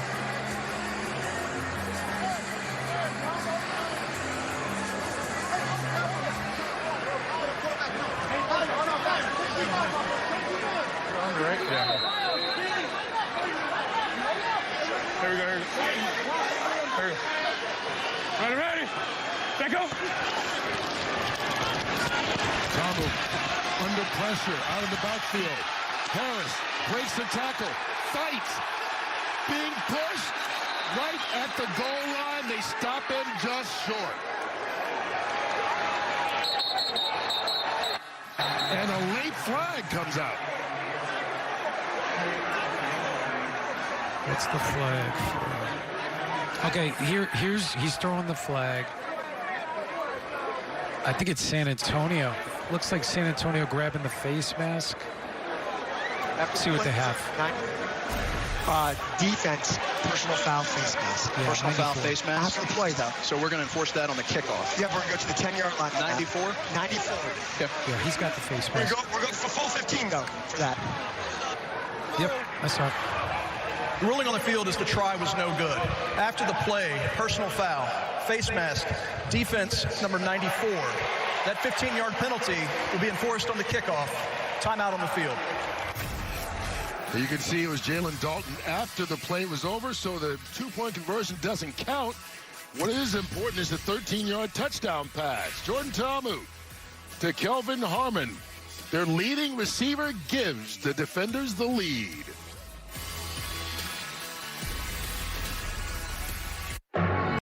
Well, the difference in this game so far might have come early in the first quarter. Second possession, 4th and goal, and San Antonio doesn't get it. And right now, they're down by 6 points in a game that they need to win to keep pace in the XFL conference with St. Louis. DC needing to win this game because there's only 4 weeks left after this. And if they should lose this one, they would have to basically win out and hope someone else almost loses out. Mathematically, they'd still be in it, but really no room for error. And 5:07 left. I love it. I love it. You know, you get the feeling for Reggie Barlow and his DC bunch that the season is in the balance in the next 5 minutes and 7 seconds, and they've got the 6-point lead, and we'll see if this defense can hold up. And they played like it. They've scored on their last 3 possessions. Let's check in with Jake Butt. Hey guys, down here with the man of the hour, Kelvin Harmon, and that drive after Rowland got knocked out of bounds, it was all you. It started with that sluggo, which you guys just missed on down in that corner of the end zone, right? Did you have a conversation with Jordan to say, hey, I want to come back to that route, give me the football? Yeah, man, I got all the faith and trust in 10. So we just knew we just got to come back. That's part of the game. You're going to have adversity. But it's what you're going to do the next play. So we just came right back to it. And he put the ball right where it's supposed to be at. And then you finished there with that big-time catch. Fourth quarter, like you said, man, this is a high-pressure situation. That ball's at your face mask, and you know you're going to get hit.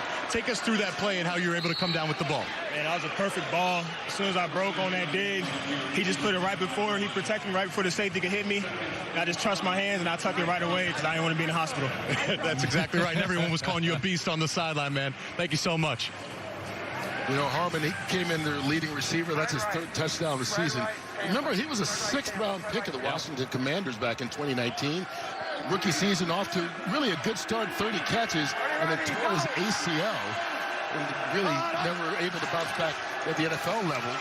Now showing at the age of 26, he's still got stuff left. I mean, he was a 2-time All-ACC player at North Carolina State back in 2017-18 for Dave Doran. He was actually born in Liberia, Kurt. Moved to the U.S. when he was 4 years old and has turned into one heck of a player. And his story is, and we talked to The Rock, Dwayne Johnson, week 1 of this season, and this league is about stories like Kelvin Harmon, isn't it? You know, exactly. It's great players that with an injury here or there just haven't had the opportunities, and here they get that opportunity. Pass caught right over the middle of the field. Jontre Kirkland, leading receiver for the Brahmas. I'll tell you what. Pick up a 5. This is going to test Greg Williams' patience. He has been more patient today from a defensive perspective than I've ever seen him. He normally is blitzing at least 50% of the time, 45, 50% of the time, and he just has not done that today. Doesn't on this play. Cody Latimer, pardon me, as John Lovett caught in the backfield, and this is a big 3rd down.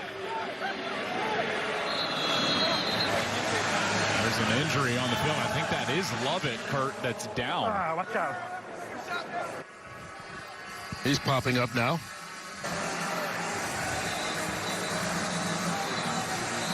$153 yards rushing. Look at that, most by any player in the game. Tiger!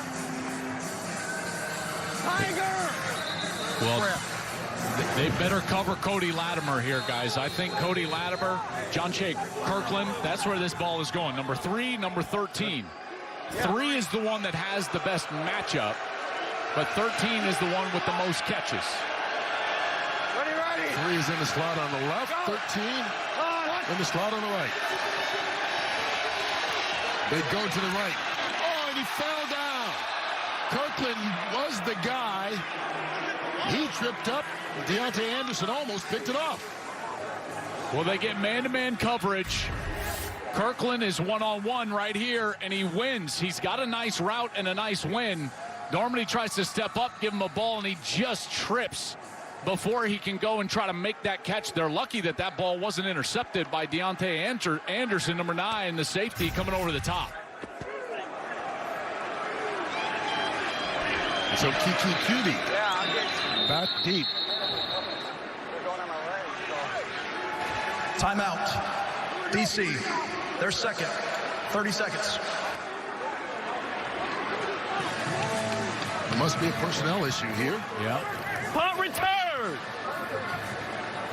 Is this the time where DC has to start thinking about how much clock can we run? Well, absolutely. I mean, if you're the offense, if you're this offensive line that has played so well today with their new offensive line coach, Sean Kugler, you've got to be telling yourself over there, I don't care how many timeouts they have, they've got 3.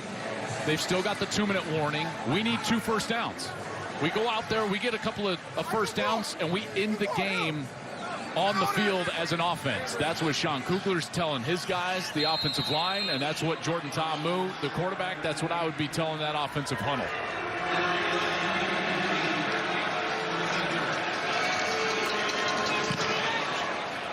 Wing gets the punt off. Cooney inside the 20. So they'll start just across the 25. Well, we mentioned DC has scored on their last 3 possessions. The last one looked like it was going to be on the kickoff. Chris Rowland took it back 79 yards. They initially called it a touchdown, then on review said he was out of bounds, but they still made it pay. 3 plays later, they wind up getting it into the end zone. Kelvin Harmon with the go-ahead touchdown. And that's where we stand, 18-12, just over 2 minutes. And DC trying to do everything they can to run out this clock. Season is on the line right here. You've got the ability as an offensive line, as a quarterback, as a run game to end the game on the field. That's what they've got to be thinking about right here. And remember, San Antonio has all 3 timeouts. We have the 2-minute warning. So still plenty of time if they can get a defensive stop. Devontae Beckett, their best tackler, makes the stop on first down, and it looks like that's going to take us, well, they call the timeout. San Antonio, their first. 30 seconds. Please reset the game clock to 2:10. You know, there's a chance if you can get, if they run the ball and get them tackled quick enough, you could get another timeout before the 2-minute warning. Don't want to look too much in the rearview mirror, but let's go back to that last touchdown by DC. And we were talking during the break, maybe DC should have considered going for 1 instead of going for 2, because then it would be a 7-point lead, which means you've got to get a conversion as opposed to a 6-point lead, which means a touchdown and a conversion loses the game for you. Yeah, you would force San Antonio to convert. You're exactly right, Kurt. You know, but their focus has got to be trying to get this first down. Ready. Set, go. In and out of the hands of Ty Scott. Gavin Heslop was there on the coverage. Now remember that the clock is going to run even after an incompletion outside of 2 minutes, and they'll let it go down to 2 minutes, and we'll get to the 2-minute warning. This is the 2-minute warning. Well, a must-win game for DC. 2 minutes left on the clock. They've got the lead. Can they hold it?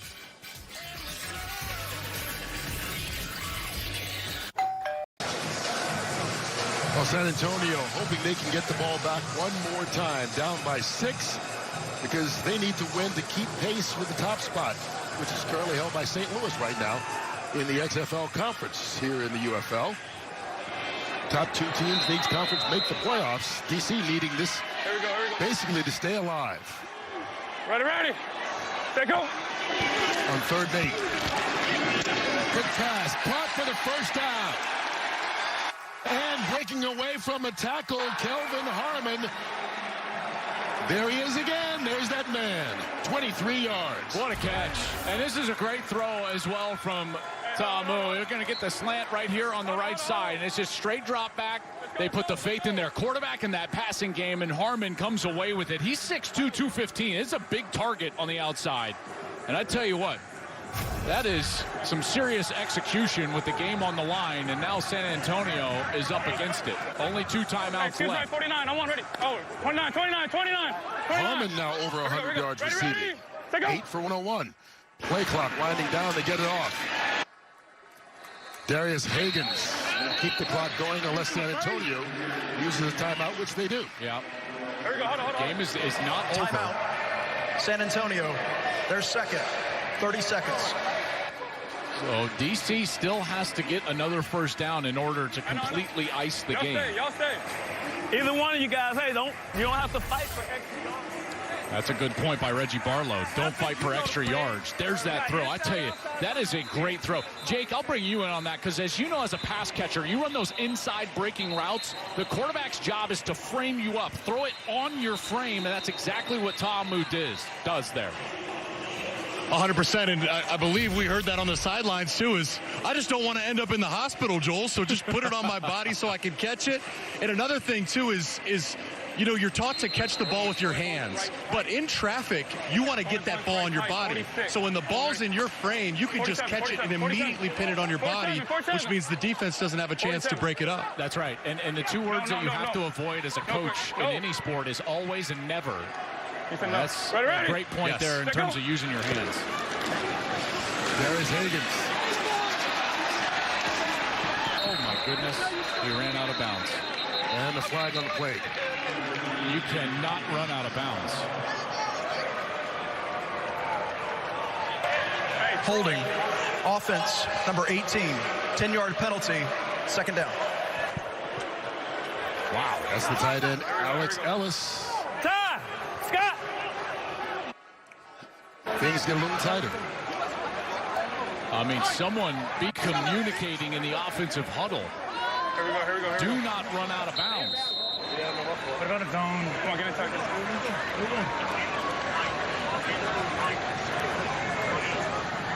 Hey, skins right. 23. Come on, ready. Hey, skin.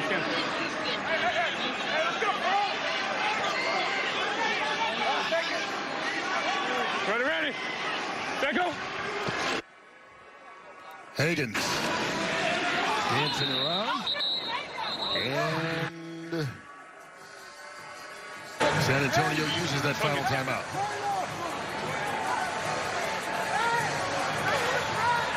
Timeout. It's fourth down. San Antonio, their third and final. 30 seconds. Well, if they can get a stop here, they'll be punting the ball with about 35 seconds, right around there. Zach McLeod's still down as well. And they were missing a couple of linebackers coming into this game. But they're hoping all they need is one more play on defense. And if they can get a stop and get the football back, down by 6. And with the clock rules, there's still plenty of time left if they can get the ball on offense. Yeah, as of now, I mean, it gets a little dicey in terms of no timeouts if you've got to drive the length of the field. But remember, inside of 2 minutes, Kurt, the clock does stop if you get a first down, the college rule. Yeah.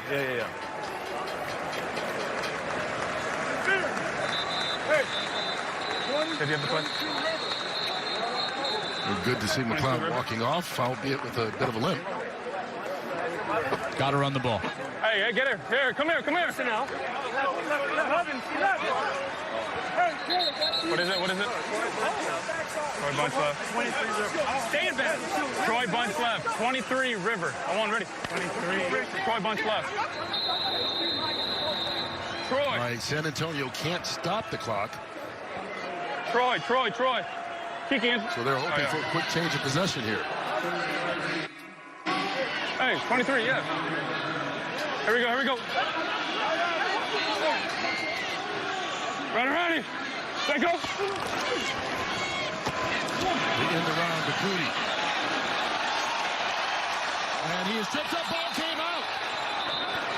They're going to say he was down. The runner was down by rule prior to the ball coming out. It's fourth down. Down by contact. Jordan Mosley with the tackle.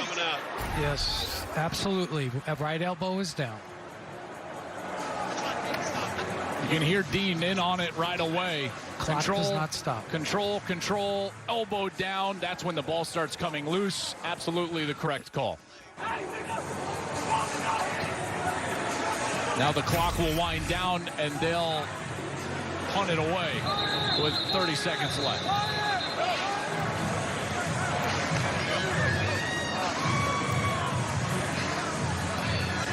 Timeout. DC, their third and final. 30 seconds. So Wade Phillips and San Antonio will get the ball back, and you can clearly see time winding down. Wait to see if they can get a big play or two here at the end of the ball game. Just a quick question here.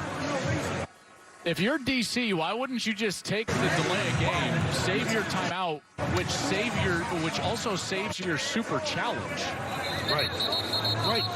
because you can't challenge anything if you don't have a timeout left. Correct. So now the super challenge is out. So if, regardless of what happens, let's say that there's a blatant penalty that is missed and they return this for a touchdown, DC has no ability to throw that super challenge because they tried to save 5 yards here with a timeout rather than take the delay of game. Doesn't make any sense. 5 yards when you're punting. It's not like you needed it to get the first down. Joel is thinking man's analyst again.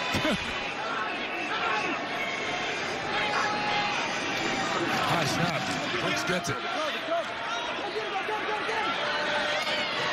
Stevenson. But he stopped right at the 20. 19 seconds left on the clock. We got this. Hey, here we go. Hey, we're in desperation right now. Speedy, you good or you out? I'm good. Because it's coming to you. All right, hook and ladder. Be on the right side. Trips right, blue left wheel, hook and ladder. Here we go. Blue left wheel, hook and ladder. On move, ready? What? All right, here we go, Boise State Broncos. Let's go.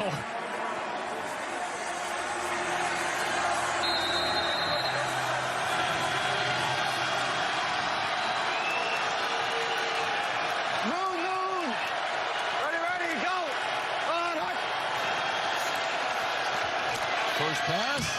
That's completed. There's the pitch. Latimer. And he's going back the wrong way. And live football is turned over. DC recovers. And that will pretty much seal the victory. Dorman, he may have hurt his hand on that play.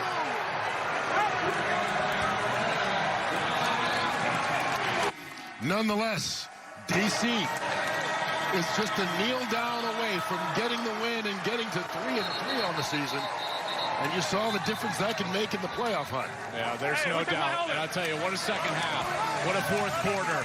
What a completion from Jordan Ta'amu on that third down, killing the clock. The touchdown to Kelvin Harmon. They made some plays late in this ball game, and you got to give DC a lot of credit. There's a reason this team was 9-1 a year ago. There's a reason that they played for the title, and Jordan Ta'amu was the Offensive Player of the Year in the XFL. Reggie Barlow knew that they just needed a little bit of a spark, a little bit of momentum, and maybe this is a win that can provide that as they try to run down the Brahmas for this second spot in the XFL Conference Playoffs. Snaps a two-game losing streak for DC and a two-game win streak for San Antonio as the defenders win it 18-12. And now suddenly DC just a game back of San Antonio for that second playoff spot. Well, the hero for the DC defenders, Kelvin Harmon, 8 catches, 101 yards, and the game-winning touchdown. He's with Jake Butt. The hero indeed, and this was a must-win game, seriously. Not mathematically, but you guys really needed this to keep those playoff hopes alive, and you finished the game with the game-winning touchdown. Just take us through what this game means to you and to your team. Man, God is good, man. Last year I was on the couch watching, waiting for an opportunity, and His grace and mercy just to be out here, man, just to be out here on the team, being able to make plays, it's a blessing, man. I'm truly a lot of gratitude tonight, for sure. 100%. And to be here in front of your home crowd, you guys have this Defenders team has only lost one game. That was last week against St. Louis, but you can feel the juice they provide to your team. How did you bounce back here in front of your home crowd? Knowing who we truly are, man. We know exactly what we're capable of. We know last week was a fluke.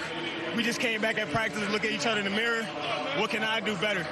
Not the other guy, what can I do better? We all took accountability and ownership, and today's the byproduct of that right here. Well, I want to ask you that exact question then. What can you guys do better now in the second half of this schedule as you do make a run towards the playoffs? Man, taking it one day at a time, man. Brick by brick. Come back, enjoy this win, 24-hour rule, and go back to the next opponent. I don't even know who we have next. That's how much I just focus on the current week.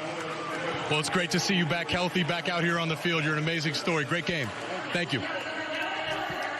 All right, so DC behind Kelvin Harmon gets the win. The second half, Jordan Ta'amu really put this team on his back and led them to victory, and an important victory it is. They win at 18-12 over San Antonio. We'll be back to wrap things up in DC right after this.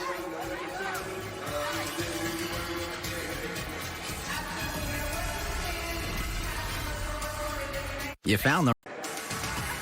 Well, the top 2 teams in each conference will make the playoffs. Well, it became a little bit clearer this weekend in the USFL conference.